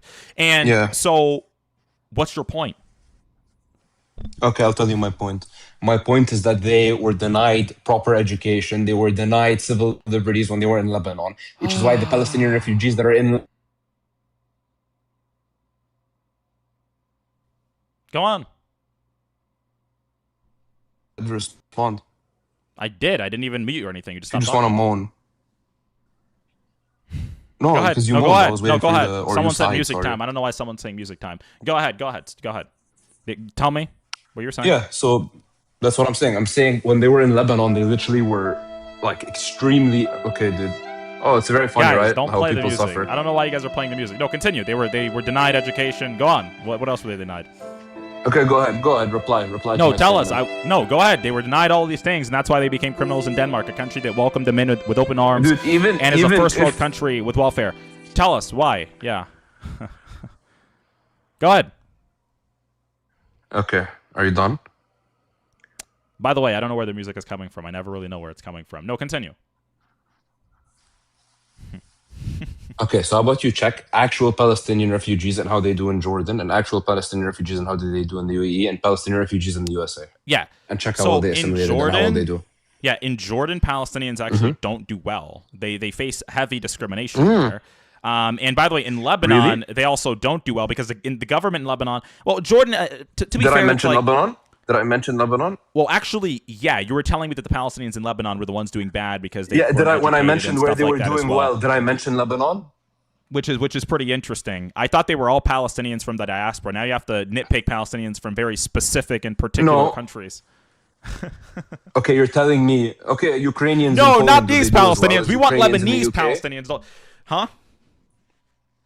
Do Ukrainians in Poland and the US, are they the same? Do you think their crime statistics are going to be the same? Do you think that everything about them is going to be the same? Yeah, no one said everything about them is going to be the same, but yeah, I would Okay, suspect. dude, so you got my point. So Yeah, thank no, you. there's a difference between not everything being the exact same, and generally Ukrainians in Ukraine, ethnic Ukrainians in Ukraine, and ethnic Ukrainians in America have low crime rates. Okay, so it's not that like Ukrainians in Ukraine or Ukrainians that lived in Russia have super high crime rates, but as soon as they come to America, they get low crime rates or vice versa. This is just BS, dude. Okay, but you're saying that there are these like Palestinians that don't ever commit crime as long as they're from the UAE and Jordan, but the ones that are from Lebanon are the bad ones apparently. They are the bad apples. Interesting. Yeah, sure. Yep. Okay, man, we're gonna move on to Yeah, someone sure. else. Thank you. Appreciate it. That was such a good argument. No, that's not the right type of Palestinians. Those aren't the good ones. I got to get you the great ones, okay? Arabs have 22 countries. Yeah, they do. 22 countries. 22 Arab states. One Jewish one. But the issue is that the Jews can't have 8,500 square miles worth of land. That's too much. But the Palestinians can have, or the Arabs can have, millions of square miles worth of land. Millions. And that's totally fine. Okay, let's bring up emotional support. They've been waiting for a while. Hopefully they're not a troll. I mean, if you've been waiting for this long and you're a troll, kind of wasting your own time here, right? What's up, emotional support? Well, I'm not doing very good listening to you for the past half an hour. Okay, perfect. But you've been listening for the past half an hour anyways. Which topic would you like to debate me on? Israel. Okay, what about it? It's committing genocide. Okay, what's the legal definition of genocide set out by the 1948 Genocide Convention? So it's an unalivement of a mass group of people based on racial, ethnic, national, religious identity, or people who are members of those the things I mentioned. And there are different actions that classify as genocide. Okay, that's an above average sort of description. Also, I forgot to mention it's to unalive people in part or in whole. Okay, sure. It's not like the best definition, but sure, there are four ways that genocide could obviously be materialized, and yeah, you gave generally the correct definition. What's a big part of genocide, do you think? What do you mean? What's a big part? Like proving genocide. Like what is the most core component to proving genocide? It's called dole specialis, right? No, intention. Oh, it's intention. Action. Intent, right? Intent. Well, obviously, yes. The physical and the physical and mental element of genocide. Okay, perfect. And so you're going to say that genocide basically started October 7th, in reference to the Gaza war, at least, right? So we can sort of home in on something, right? Okay, perfect. And so as soon as the Gaza war I would say ensues, this current genocide because there's been many. Yeah. Okay, perfect. I know you believe there are many, but let's just focus on one. So we can sort of actually hone... Yeah, perfect. Okay, so this genocide, you guys would say, basically started 7th of October, 2023. It's interesting because when Israel actually invaded northern Gaza, just a few days after October 7th actually happened, what did they immediately tell everybody that were in northern Gaza? To leave or something.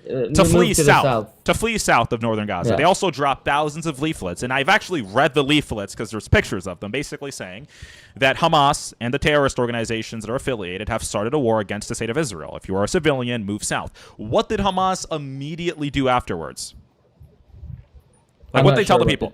They told the people to stay in the north when Israel told the Gazan people to flee south. Now, if Israel wanted to do a genocide, which when you're doing a genocide, it's not that you're trying to kill terrorist organizations or militants. You're trying to obviously kill the civilian population. You're going, moreover, you're going after both, right? But typically you want to really target the civilian population. Why would Israel tell people in the north to go south if they would want the people to be in the north so they could kill them all? I would say that's just propaganda because they tell people to go to Rafah, it's a safe zone, and then they bomb Rafah. I mean, they've bombed Rafah. No, but people objectively fled south. No, but a lot of people objectively fled south. Why would Israel ever tell them to flee south if they could just kill them all in the north? They went south and they still bombed the south. No, can you answer? Yeah, later on, of course. But can you answer this? Like, why did they actually tell them to flee south, or why are they? I would say it's to push their propaganda. Okay, to push their propaganda. So dropping thousands of leaflets and telling people to flee south and move away from active combat zones is surely what genocide... You can't name a single country or government that perpetrated a genocide and did that action. But let's get even deeper to this. And so thousands of leaflets have been dropped, if not even more, probably hundreds of thousands of leaflets since the start of the Gaza war. Furthermore, they've used tactics like roof knocking. Are you familiar with roof knocking? No. So basically, after dropping leaflets, sending text messages, calling, and doing all of those different measures, the IDF would drop a small yield device on a home so it can make a really loud noise to warn the civilians there to leave that area. So why would they be doing that if they were trying to do a genocide as well? That seems pretty interesting. So I would say I can prove intent. You have a defense minister. Can you answer my question though for a second? Can you answer my question? No, I would say So what I would say is their actions are conflicting or contradicting. What they're saying. No, I'm giving you their actions. I'm giving you their actions. I would say, like I said, I would say these actions are just to cover. For their actual intent. These actions are just a cover. Okay, what about allowing over 2 million metric tons worth of food to enter the Gaza Strip, and also setting up things like the GHF, the Gaza Humanitarian Foundation, which was distributing, I believe, well over. Yeah, they were never able to prove that actually, which is pretty funny, right? They were never able to produce a single video. You got American, American soldiers. testifying. No, you don't have American soldiers. You have one guy, and that one guy, by the way, I already forgot his name because he's so relevant now. That one guy lied. He claimed that a specific kid was killed at like distribution zone 2, but that kid actually ended up coming out alive afterwards, and so everyone figured out that he was a liar, and he was exposed, by the way, which is interesting. And by the way, that same guy, Aguilar, that's his name, Aguilar, Anthony Aguilar. And by the way, Anthony Aguilar was was fired from the GHF, and he basically threatened them, saying, hey, he basically insinuated that he was going to make up lies in order to sort of get back at the people that were employing him because they were planning to fire him. So that was what that was the case. But no one was, like, there was never any evidence of people being shot at and killed at the distribution sites at all. But nevertheless, the GHF. Can you stop crushing out? Brother, I looked at all the videos. There were none. Dude, I was debating every single day people that were claiming these videos existed. You're not going to get a gotcha on me. There are no videos of people being shot dead at the GHF distribution sites. There are zero. There are zero. There are zero. Brother. There is. I've researched this extensively. There are zero. Okay. Anyway, the GHF. So I'm gonna take your word for it, just like you lied about a bunch of other things. Give me a thing. The GHF distributed over 100 million meals. The GHF distributed over 100 million meals. Okay. The GHF is a nonprofit backed by America and Israel. That's interesting when you're distributing food whilst you're doing a genocide. Very interesting. What about when there was a small polio outbreak in the Gaza Strip in 2024? And over 1 million people were vaccinated within a few weeks. All of those things are happening under a genocide. Telling people to move away from dangerous areas, sending text messages, doing things like roof knocking, right? Distributing food, allowing food to enter the Gaza Strip, vaccinating people. Name a single government or entity that has done a genocide, but also done all those other things. I would, like I said, it's propaganda, covering, to promote propaganda. Just like they say they're the most moral state, and then they go and shoot children in the head, which there are video evidence proving that. And there's documented international human rights organizations that have extensive research on this, like Amnesty International and NGO Monitor. Okay, really, yeah. I've already. So let's just go over something really quickly. So a GBU-39. Do you agree that Israel has used weapons like blue 109s, GBU-39s, and explosives like this? Let's just do a few like math really quickly, okay? I don't know much about weapons, but I do know that they've used. By the way, Karzar and Z Justice. Thank you guys for all of the gifts over on TikTok. I really appreciate it. So let's just not. You don't have to be like a bomb guy. I'm not really a weapons guy either. I don't know a lot about weapons or anything like that. But I just want to go over something really quickly, just so we can sort of home in on this. Sure. So a GBU-39. Do you agree that let's just start with this. Do you agree that people in Gaza, civilians, have nowhere really to hide? Right? They're all in the open, and Hamas has already said that they can't use their tunnels. They won't allow civilians, ordinary people, to hide in the tunnels. Do you agree that that's the case? Of course, that would give out their location. Okay, perfect. Would let Israel, take them out immediately. Okay, perfect. So all of the civilians are out in the open. Do you agree that Hamas has practically no interceptors, no Patriot systems, and no surface-to-air missiles at all, apart from maybe rockets? They can't really intercept Israel's bombs. They can't they shoot have homemade rockets that are not right. They can't shoot F-35s out of the air, so they have no air defense. Do you agree? I know. Okay, so there's nothing stopping Israel from basically killing any civilian open in Gaza. So we agree that that's the case. Okay, perfect. A GBU-39 can kill upwards of 90 people. Okay, a big GBU-39 can kill upwards of 90 people. But obviously, it depends on how compact the area is, how many people are in one area, all sorts of different things like radius and so on and so forth. But 90 people. There are 2.2 million people in Gaza. Just 2.2 million.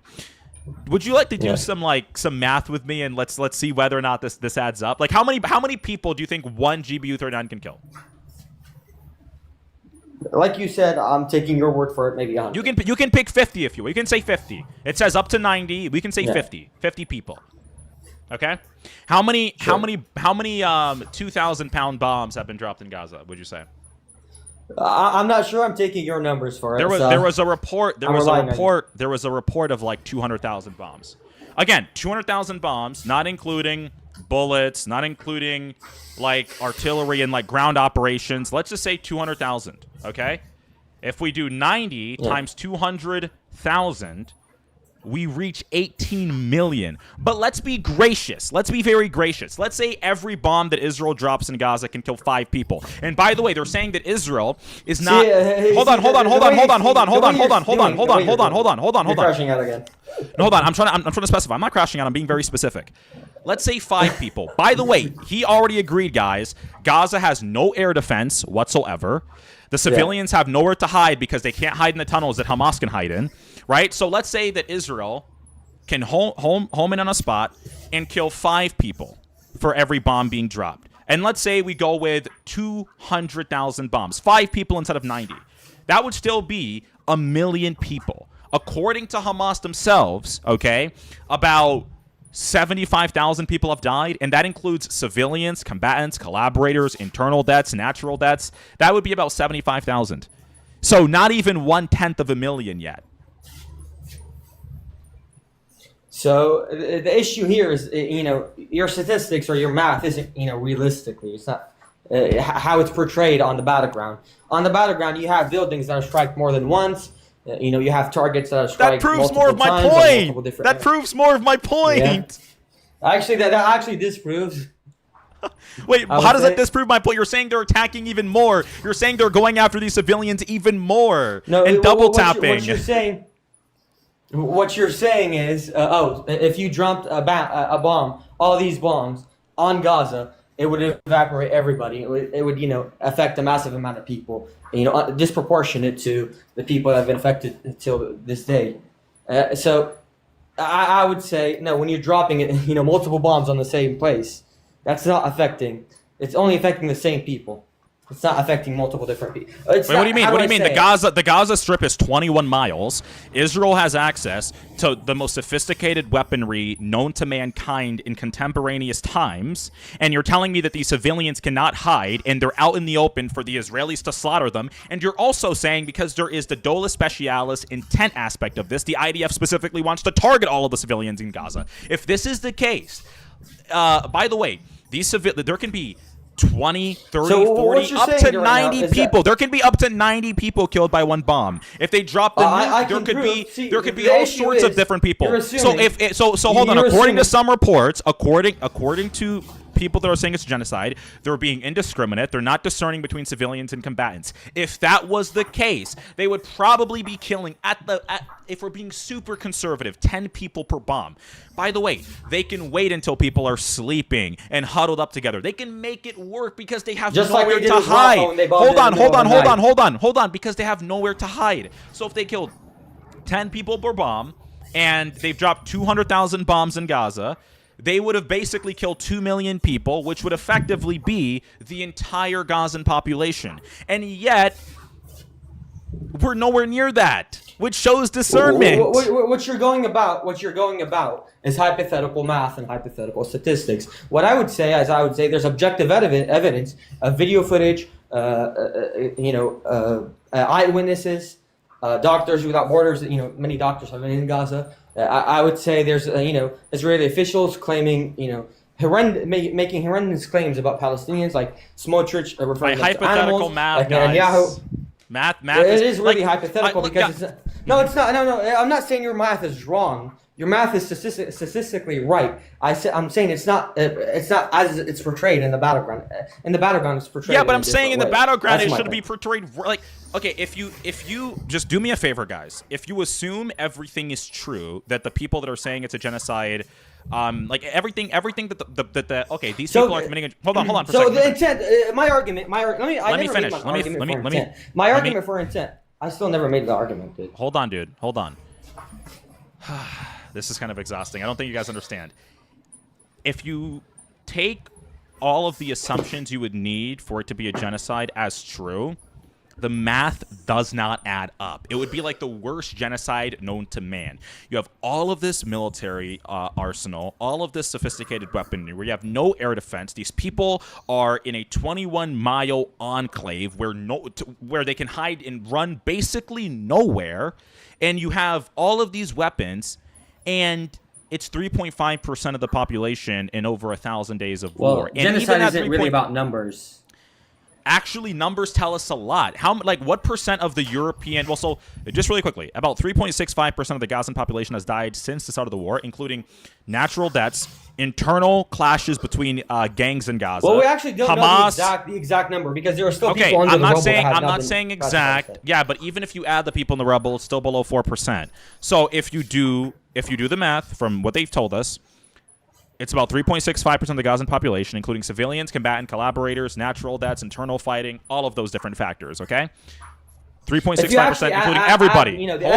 Hold on. It would be around 12% or something. 3.65%, including everybody. Okay, let's just go with that number for a second. Perfect. Okay. What percent of the European Jewish population died from the Holocaust? I think it was there was around 16 million Jews, I think, at the time, and 6 million were killed. I don't think Am I right? that number's. I don't think that number's not accurate.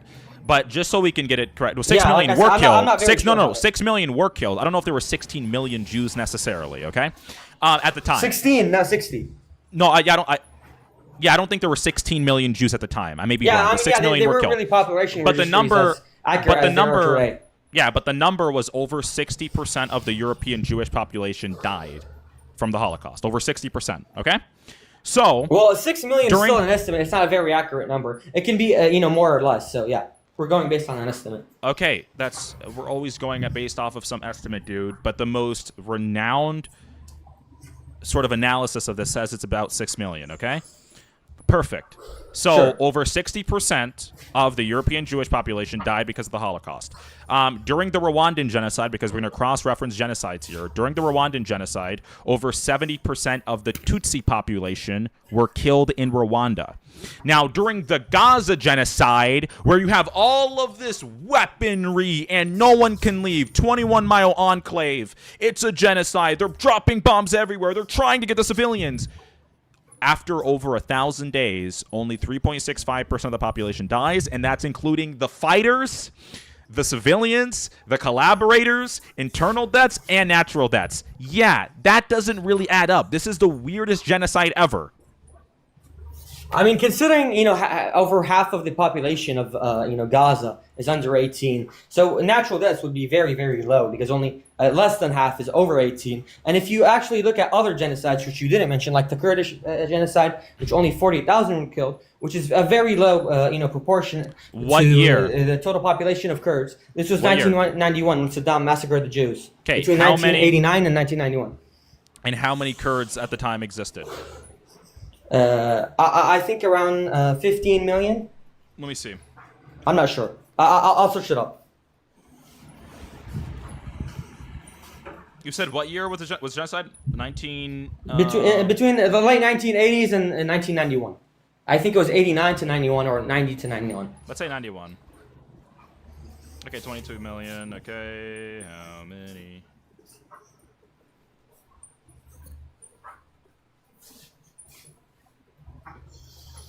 So And by it was the way, that's not the argument. By the way, that's not the 22.5 argument. million. Okay, so it's between 182,000. Even says. It even says higher than that. So that's even more than you said. But there are nevertheless, estimates I'm not that go saying. up to I'm not even But I'm saying talking that. specifically By about the way, the the Holocaust. argument is not that a percent of the people that have died equals genocide. That's not in the definition of genocide. I'm giving you a bunch of understand that. factors. Actually, it is partially. It's No, according, no, to the total no, population. no, if it's no, no, please let me elaborate. Hold on, If there's hold on. 1,000 people and you kill 100 of them, that's a genocide. If a No, 1,000 people no, of a specific no, ethnic- that's not- Yes, no, actually, that's it is. According to the, I forgot. Let me bring it up. No, it doesn't matter according to anybody. Nowhere in international law, nowhere in the Geneva Convention, nowhere in the 1948 Genocide Convention that was ratified in 1951 will you find anyone saying that. Because the important part about genocide, as we've already been talking about it for like over 30 minutes, is intent, right? The mental aspect of it, and the physical aspect of it when we're talking about destruction, okay? And so the percent of people that die does not define it. The reason why I mentioned it is because under the unique circumstances of Gaza and Israel, it makes very little sense that a government that's out there to slaughter and slaughter and slaughter with all of these bombs in a 21-mile enclave to deal with and no air defense stopping them would only have 3.65% of the population, including everyone that has died since October 7th, natural deaths, civilians, combatants, collaborators. We agreed I'm on saying that that doesn't make sense. Even if they're very low, we agreed that natural deaths even can if be they're very low, low. they're one of many. They're one of the many types of deaths, right, that are counted as part of the total. But nevertheless, that does not make any mathematical sense. The issue here, I would also present but you would have a better argument saying that, okay, I believe that there have been acts of war crimes committed, which some people have made arguments of, like acts of war crimes, but not necessarily genocide. I mean, the first thing they did after October 7th was cut off food, electricity, and water, which is an act of is a war crime. That's why actually no. War. Actually, that's not necessarily true, because under international law, it says you have to give as much as is needed, not continuous aid, right? And they did that temporarily during the start of the war, but they didn't continue that, which is why how many people have died? They did it for around 2 months. No, they didn't. They didn't. Wait. You think that they cut off food, water, and all sorts of aid for 2 months? I assume. I'm not very sure, but that's okay. But you said 2 months. Hold on. Let's say what he said. No. Let's say what he said was true. No, hold on, Hammer. Let's say what he said was true. The Gazan people for 2 months went without food, water, aid, or anything, or medicine, right? For 2 months. Can people survive without food and water for 2 months? Well, Hamas estimated around 3 months of supplies. Can people survive for 2 months without any food or water? See, that's beside the fact that Hamas had 3 months of supplies stored. Oh, so Israel food, did this aid, water. so Israel did this knowing that there would already be enough in Gaza to sustain the population. They still cut it off. Oh, okay, because it only says what's needed. It doesn't say continuous aid. You kind of just debunked yourself there, dude. Sorry, repeat? You kind of debunked yourself. By the way, do you believe there was ever mass starvation in Gaza? I believe so, yeah. That's why Netanyahu has a pending war against him. Okay, that's okay. Let's go. You mentioned the pending warrant already. We get it. That the sexual predator. ICC. What's his name again? Kareem Khan, if I'm not mistaken. The guy. By the way, do you know that the guy? I want everyone to know this that's watching. The guy that issued. Well, it's not an allegation. No, hold on. It's not a The guy that brought the arrest warrants for Netanyahu has been kicked out of the ICC as their lead prosecutor for sexual misconduct. No, there was a review, not just an allegation. Oh, allegations. Interesting. There was a vote. There was a vote. Right. There was a vote. There was evidence. There was they reviewed the evidence. Right? Doesn't like a jury. He's still pending. Look at how he's panicking. Look at how he's panicking about it, right? This is interesting. You're literally crashing out. You're speaking. No, I'm not. I'm not crashing out. If you look at the evidence, first of all, there hasn't been any courts. He hasn't gone to court yet. Why many women? He went to court. They investigated it and they voted.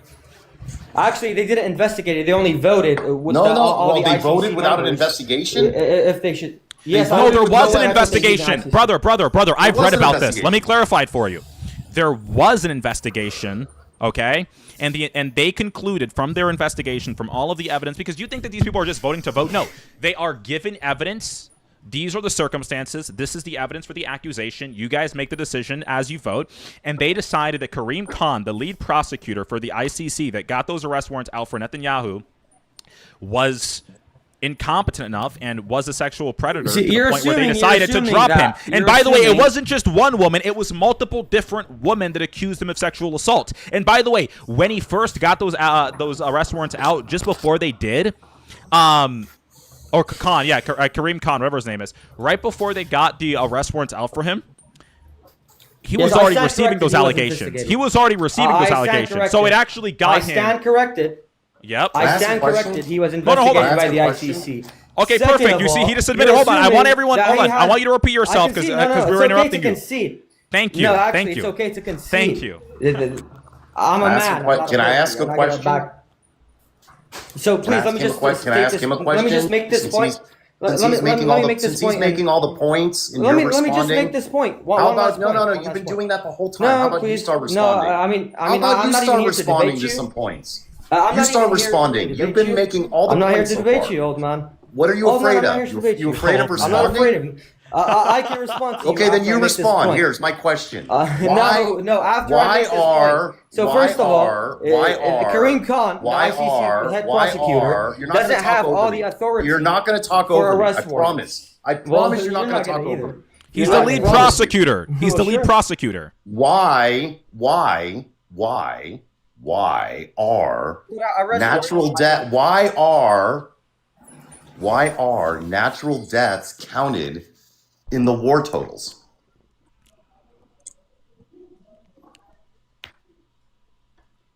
It's a good question. Why do they count natural deaths as part of? They say 73,000 people have been. Of the deaths. Hold on. Let me clarify. Suggesting around 180,000. I don't even say this very often, but someone is definitely crashing out right now. So they say. Well, the top line number. The top line number is 73,000 have been killed from the war. How much?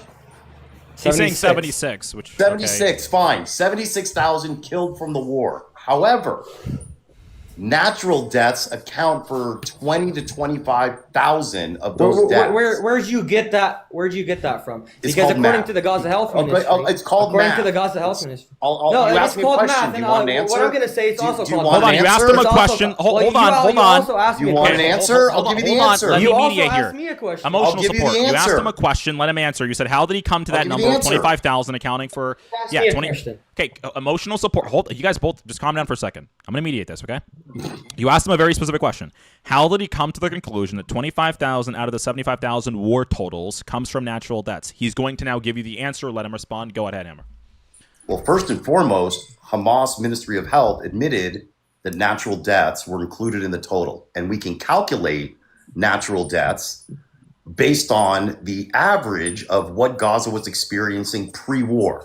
So pre-war, Gaza, like any population that has old people get cancer, people get heart attacks, people get into car accidents. There's going to be a certain amount of natural deaths in every population every day. So in Gaza pre-war, the average natural death rate was 500 to 1,500 per month. Okay? So if we take the average, the middle, the median, and we go 1,000 a month, okay? And the war was 2 years at least. Let's say the war part before the Board of Peace nonsense. So 1,000 a month times 24 months is 24,000 natural deaths. Now, let's even go at the low end. Let's say that the Gazans experienced a miraculous experience of health during a genocide and a famine, according to you. Right, so the Gazans during a genocide and a famine were incredibly healthy, and their natural death rate was lower. So let's only go 500 a month. Okay, so if you go 500 a month, that's 6,000 a year. That's 12,000 over 2 years. Why is that included in the death toll for the war when they were going to die, whether there was a war or not a war? Give me a second. Or do you think Gazans live forever and they just never die? So first of all, I just searched this up. The casualties that Hamas put out is direct casualties from the war. They don't have a distinct figure for natural causes. Even if we were to assume that they count natural deaths with these war casualties. So if you look at the Gaza population, around 53% is under 18. I don't care. I'm talking about the old people. The old people. Don't interrupt me. I let you speak on your monologue. I expect. But you're not answering. You're not talking about. No, I'm gonna get to my point if you stop interrupting me. So if you look over, over 18 is around 47%. So they people under 18 are very broadly disproportionate to people above 18, and who are more likely to die from natural causes. If you look at statistics, people around the age of 50 and up. So I would assume that natural You're assuming deaths again, are so you don't very, know. So very wait, so just to be disproportionate. clear. No, Just to actually, be yes, I clear. assume. I'll let Well, you just like finish. you I'll let assume, you like you finish. don't know. I'll let you finish. Well, you I'll let also you assume. finish. I'll let you finish. So to be clear, you've now started a sentence with "I assume," meaning you don't know what Yes, you're exactly. talking about. You're guessing. No, it's not that I So don't go know what I'm ahead talking and guess. about. No, Go I'm ahead and guess. estimating just like you No, estimated. you're guessing. I'm Go ahead estimating and, like go you ahead and estimated. guess. No, Go ahead and guess. estimates are guesses. No, Estimates are you're guesses for your guessing right knowledge. now. Actually, You're you're guessing. just you also wrong. guessed- Hold on, you hold on, estimated, hold on, which is a hold on, guess. hold on. Estimates are not necessarily guesses, right? There's a difference between assumption and presumption. When you're doing a presumption, you're going off of already some information, some do you want data. me to calculate Brother, exactly hold according to the jeez, why am I statistics? already being interrupted? I can do that for you. I'll happily Why am do I that for you. already being interrupted? Estimates are not just guesses. I'm not a statistician, but even I know this. This is basics, right? Is that when people are doing estimates and studies, they are using certain methodologies. They're going off of some information and some data already from wherever they're getting that data from to get to that estimate. So it's not just, hey, we're gonna post an article about the death tolls of whatever conflict or genocide, and we're going to just make a guess. We're gonna pick a guy off the street and he's gonna make a guess. No, it's not just a guess. So the when I said estimate I is based assume- off of certain facts. You said you assume means you don't know. You're guessing. Yes, no. Yeah, so I can give you an accurate assumption is estimate even if worse if than you a allow me. presumption, 'cause you're going off of please, no information. Let me finish. So when I said I assume, you didn't even allow me to finish my sentence. I assume that the death toll of natural causes is very disproportionately lower than the death toll of any of any other country or any other major. That's not the population. point I brought up. That's not my No, point. because you're interrupting me again. That's not You're my interrupting me point. again. But You're, that's I know not what my your fucking point. I'm not is. talking If you allow about me to proportionate. elaborate and finish my I'm fucking not sentence, talking about I'll proportionate. address your point. No, you'll address it now because I'm not talking about proportionate. I asked a simple question. Why is natural deaths included in the deaths of people that died as a result of war? If you don't believe it happened, here, I'll read it to you. The head of statistics team at Gaza Hamas-controlled health ministry, Zahir al-Wahidi, made the admission to Sky News after an analysis by Honest Reporting nonprofit last week found that some 3,400 individuals listed as war casualties in earlier tallies had been dropped from the ministry's latest update. Comparing the October and August tallies to the March one, Honest Reporting found around 3,400 names missing from the latest one, including over 1,000 minors. This is a quote, "We realized that a lot of people died a natural death," Wahidi told Sky News regarding the October tally. Yes. So you just He said a proved lot. that, He said a lot. A lot. A lot of Yeah, people 3,000 died a is a lot. natural death. Why is 3,000 natural is a death lot. included? Why is natural death included in the war total? You literally just said that they removed them from the direct casualties numbers. So They they're removed not- these 3,400. Yes. And when he said But a there's lot, others that are 3,400 still are a in there. lot There's of others that are people. still in there. My freaking They God. removed So, some and they kept others. They didn't. You have no proof that they kept others. They said, like you stated. All you gotta if do is go actually look at the reread- reporting. Here, I'll tell you who to go look at. I'll tell you where you can go. I'll tell you where you can go look that's at it the first yourself. thing I said when I was I'll tell you responding where to you your can point. go I said yourself. they don't count natural deaths with the civilian casualties. By the way, this is Let let me give you a quote. I think you may have already read this. Sorry. We realized that a lot. This is quoting the head of the statistics over there at the Gaza Ministry of Health. Quote. We realized that a lot of people died a natural death, Wahidi told Sky News regarding the October tally. Maybe they were near an explosion and they had a heart attack, or houses caused them pneumonia or hypothermia. All these cases we don't attribute to the war, he said. According to Sky News, 1,852 people appearing in October's official list of war fatalities were removed from the March one after it was found that some had died of natural causes or were alive but had been imprisoned. So even people that were in prison were counted in the total death toll.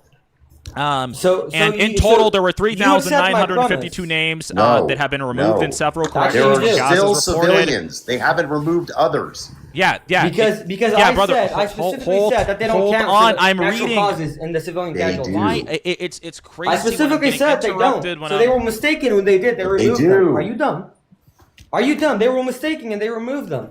Is that so hard to It's understand? crazy that I'm getting interrupted as I'm reading this. Okay, whereas the Gaza Health Ministry had previously admitted error that it attributed to reporting mechanism issues. It had conceded that natural deaths were counted along with war casualties. But again, in total, 3,952 names were removed in several corrections from Gaza's reported death toll since the war began, according to the outlet. And so it also goes on to say, Sky News, in its analysis, said that 44% of the remaining deaths were working-age men, meaning men aged 18 to 60, while in the previous tally, they comprised 41%. The percentage of women dropped from 19% in that November tally to 17% in the corrected March tally, according to Sky News. The list of deaths provided by the Hamas-run ministry stood at 50,000 on Saturday following the removals, but this article is obviously from April 2025, so it was less than it is now. But nevertheless, disproportionate amount of military-aged fighting males in Gaza were in the toll, which also sort of negates that whole genocide argument, because why is it that the data shows that military-aged men are dying like crazy there if they're just going after every woman and children and everyone's a child in Gaza or whatever nonsense? It would be evenly distributed. If it was genocide, it wouldn't be specific to one demographic group. That was the next point. So if we were back to that topic of the genocide, you also interrupted me. You didn't allow me to make my point. First of all, I said when they were dropping tallies. In other genocides, did we see a disproportionate specific demographic be killed relative? See, if you're doing a genocide and you're just killing for the sake of killing, the distribution of deaths would be even between men and women, since men and women both make up roughly 50% of the population, 51-49, 49-51, 50.5, 49.5, whatever. It's even. So in a genocide, the deaths would be evenly distributed across the sexes because there's no discrimination. But if one specific group, a specific group that fights wars, is disproportionately being killed relative to the rest of the population, well, that can't be a genocide, because a genocide would have an even distribution. This is just math, bro. This is math. What this you're isn't saying politics. is that because 43% of Gazans are above the age of 18, and you're saying around 50% are men. So you're saying because there's more men than women. No. It's not a genocide. 72% of the total deaths are combat age men. Now, that's an old article. 72%? 72%. How could that be? Let me get, let me just calculate something. I don't know what there is to calculate. It says adult and military-aged men, loosely defined across various analysis between ages 15 to 64 or 18 to 45, are estimated to comprise roughly 43% to 53% of total recorded fatalities in the Gaza conflict, depending on the specific data set and demographic breakdown analyzed. But nevertheless, is 53% of the Gazan population between 18 and 60? Or 18 to 45? 50%. If 50% are under 18, it can't be. Right. So then why are military-aged men disproportionately represented in Gaza fatalities? If Israel is going after everybody, regardless of whether you're a baby, a man, here's the graph. 60-year-old. Here's the graph, Matt. Let me make King Hebrew Hammer so we can show the graph. Hold on, let's make here's the graph. There's around 36. Here's the graph. There's around 36. Here's the graph. 36%. Look at this. Look, do you see this? 36,000. Dude, do you see this? Just make a fucking claim. Do you see the graph? Do you see the graph? I'm just asking if you see it. Can you stop fucking shouting? I'm not shouting. Do you see the graph? Well, you're shouting in the mic, so it sounds like shouting to me. I'm definitely not shouting, okay? Now, do you see the graph? Yes or no? Yeah. Do you see how it's disproportionate on the male side versus the female side? This is from Hamas, by the way. This is Hamas data. So 38,000 of the total death toll is women. No. 38,000. No, it's not. It's not. Did you just not hear the data? 72% of deaths are men fighting age, 18 to 50, I think it is. So how could there be 50? How could you have 50%? That would be around 52,000. Yes. So how is that? So if that is if your calculations or your statistics are right, so Not my 72% statistics. It's is Hamas' statistics. 52,000 or 52,000 are men, but also what's it called? Verifiable numbers are 38,000 of those casualties are women. So that would be There's no around verifiable half. 30. There's Actually, no that is- verifiable. There's where are no you- verifiable Actually, that. There's Okay, nothing to where- verify that. 38,000. Okay, where are you getting that There's from? nothing to verify that. That's not true at all. So actually, it's according to the assessment published by the UN Women Covering the Conflict through 2025. The and early UN 2026. women Who's covering that? the Oh. conflict? Wait, repeat Who's that that? again? According to who? No, it's according to assessments published by UN. No. By the No, UN. no, Women read- No, no, no. Covering the read- Conflict. Which commission? Bring it back, baby. Don't run away. Say from it say now. what you just said earlier. Don't It's called- change. It's called the United Nations Women Reports. The United Nations what? Could So- you like No, you said enunciate you your said words? something else. You said reports. something else after. You said something before No, that as well. I misread. I misread it. Is that a sin? Am I supposed to die for that? So, according to assessment published by UN, women covering the conflict period. through Women late covering the 2025, early conflict. There it is 2026. again. So hold on. According to the UN, women covering the conflict. What the hell does that even mean? Women Look, covering dude, the conflict. it's not hard. This I'm isn't reading a fucking complicated. article. This isn't complicated. Hamas released data of all the deaths of the age. Hold on, dude. Hamas released the data. You can go look at it yourself of all the deaths. Women covering and they the broke it down by age and by sex. Smart people, data analysts, and mathematicians went through the entire list and put together a graph based on the data from Hamas. Okay? And they concluded, based on Hamas's data, 72% of all the deaths were fighting age men. The Henry Jackson Society, that is not a true. think tank, the Henry Jackson Gaza Society, Ministry a of think Health and tank, the Gaza and Ministry of Health. Eisenberg, a mathematician, both analyzed the data and came up with the same conclusion. Okay?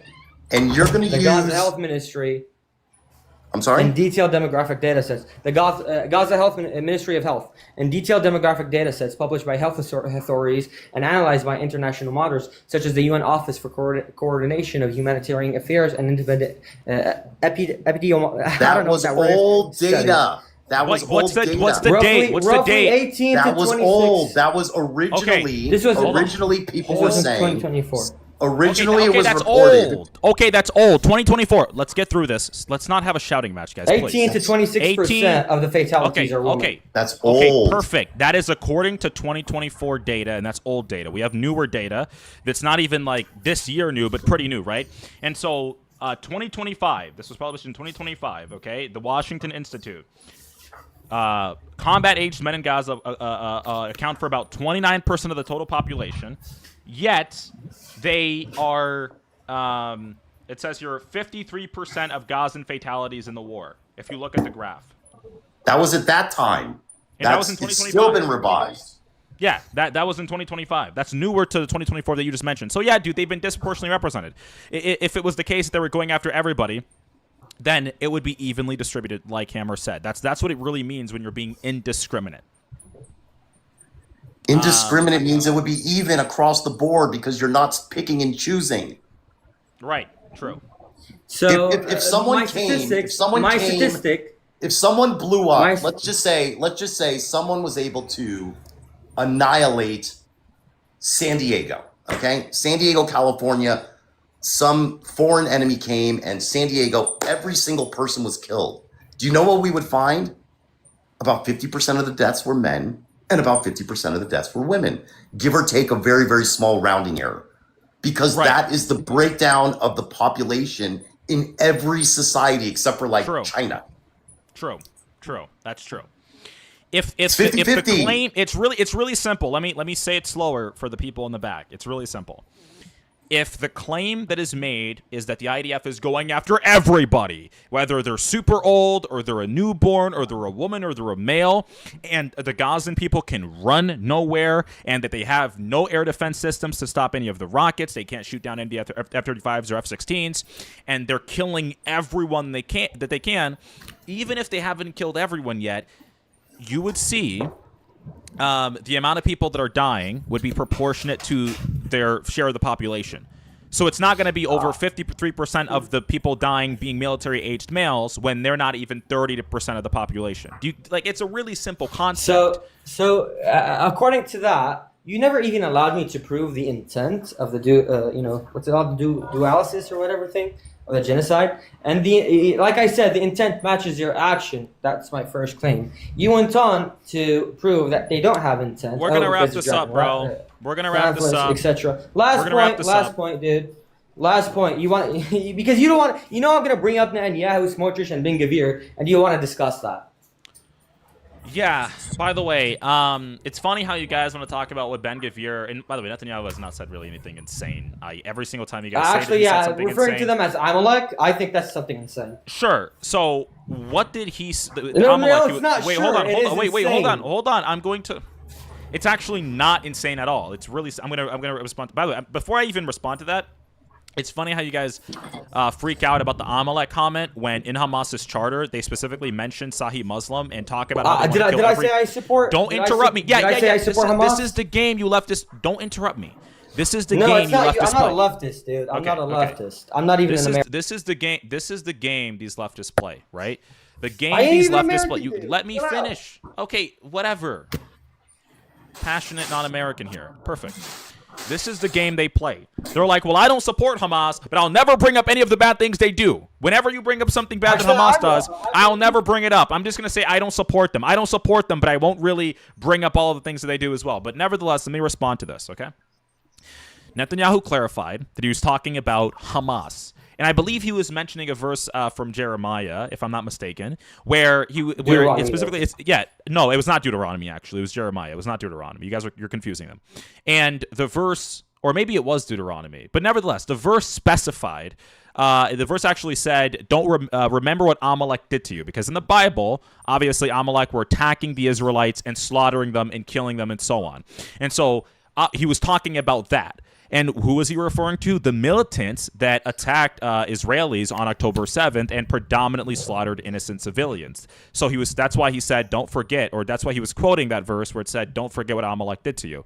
Anyways, he clarified, he was talking, where it says kill women. He was clarified. Okay, no, those are two different verses. Okay, let me bring up the verse. Give me just 1 second. Let me bring up the verse because you guys confused two different. I'm not even a Christian. We'll debunk you. You don't have to be Hamas. He was talking about Hamas. Yes, he clarified. He clarified that he was talking about Hamas, not innocent civilians in the Gaza Strip. But let me get the specific verse just so we're.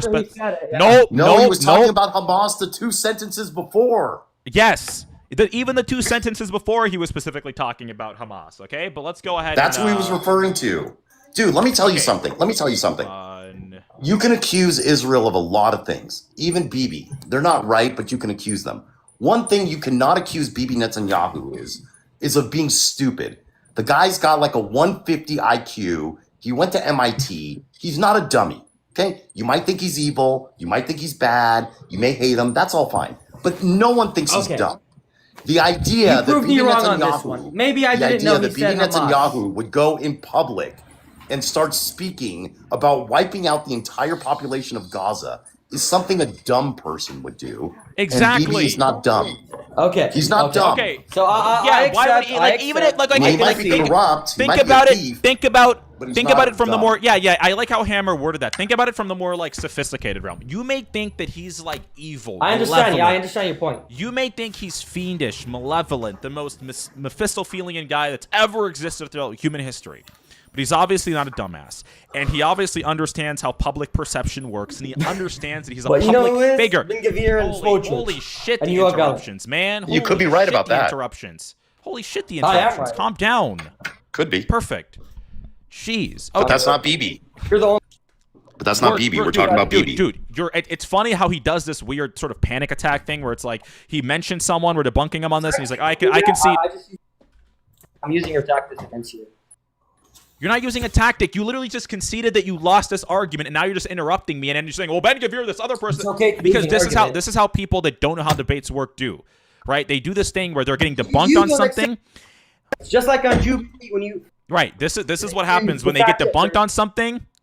The lesbian overweight fact checkers. Yeah, the lesbian queer theory fact checker that left the set. Right, that fact checker. Yeah. Anyway, back to what we were saying, right? He's not going to stop. He just can't control himself. He can't control himself but interrupt me. He just can't. He can't hold it. He can't hold it in. Try to let me finish. Perfect. Thank you. Sure. My bad. So, like I was saying, right? I'm glad that he conceded. So let me get the exact verse just so we're being specific here. That's funny. I didn't even get to get out what I wanted to get out, but nevertheless. Jeremiah 25:17 is what it is, right? By the way, it doesn't say go kill Amalek, the verse in Deuteronomy. It says, remember what Amalek did to you on the way when you came out of Egypt, how he confronted you on the way and attacked among you all the stragglers at your rear when you were tried and wary, right? And so it's talking about the Amalek attacking the Israelites as they were making their way back from Egypt, obviously when they were being enslaved by the Pharaoh. It's not talking about how the Israelites should slaughter the Amalek and the woman and the children or anything. So the verse is not even the same one that you're talking about, which exists in Genesis. No. 2 different verses. That's one. And number 2, 2 sentences before, interruption already. You see how they work? 2 sentences before he mentions this verse. 2 sentences before he mentions this verse, he specifically says he's referencing Hamas and their behavior, so not the innocent civilians. Thank you for the concession. Thank you for coming up. Thank you for the discussion. And, I wouldn't thank you. Yeah, you wouldn't thank me because it's fine. It's fine though because guess what? I got 2 different concessions from you, so I'm fine with that. I'll sleep with the 2 different concessions from you because you don't read or do research on what you talk about. I think You I just got say one of these them out things. of him. I think I got Yeah, one. you got one concession out of him. I got this. We were able to get this one. We were able to pry it out of him. Yeah, but he won't thank me. Well, you should thank me for the extra knowledge that you were able to obtain today. So maybe you should thank me because of that, right? Thank me because I was able to teach you something. Yeah, but those are 2 different verses, okay? You're mixing up Deuteronomy with Genesis, and this is talking about what they did to you. And obviously he's talking about what Hamas did to the Israelis on October 7th, and subsequently over the 4 different Gaza wars that they started. Anyway, guys, we still have 5 people in the guest request on TikTok, but we are going to end the live show. I will see you guys tomorrow, 7 p.m. to 9 p.m. The show is from Monday, Thursday, 7 p.m. to 9 p.m. YouTube, X, TikTok. I appreciate you guys for tuning in. This guy's saying I'm scared of him. I don't even know who you are, but sure, I am terrified of you. See you guys then, and peace out. Make sure you keep researching, okay? And stay up to date so you don't end up like that guy when he's mixing up verses,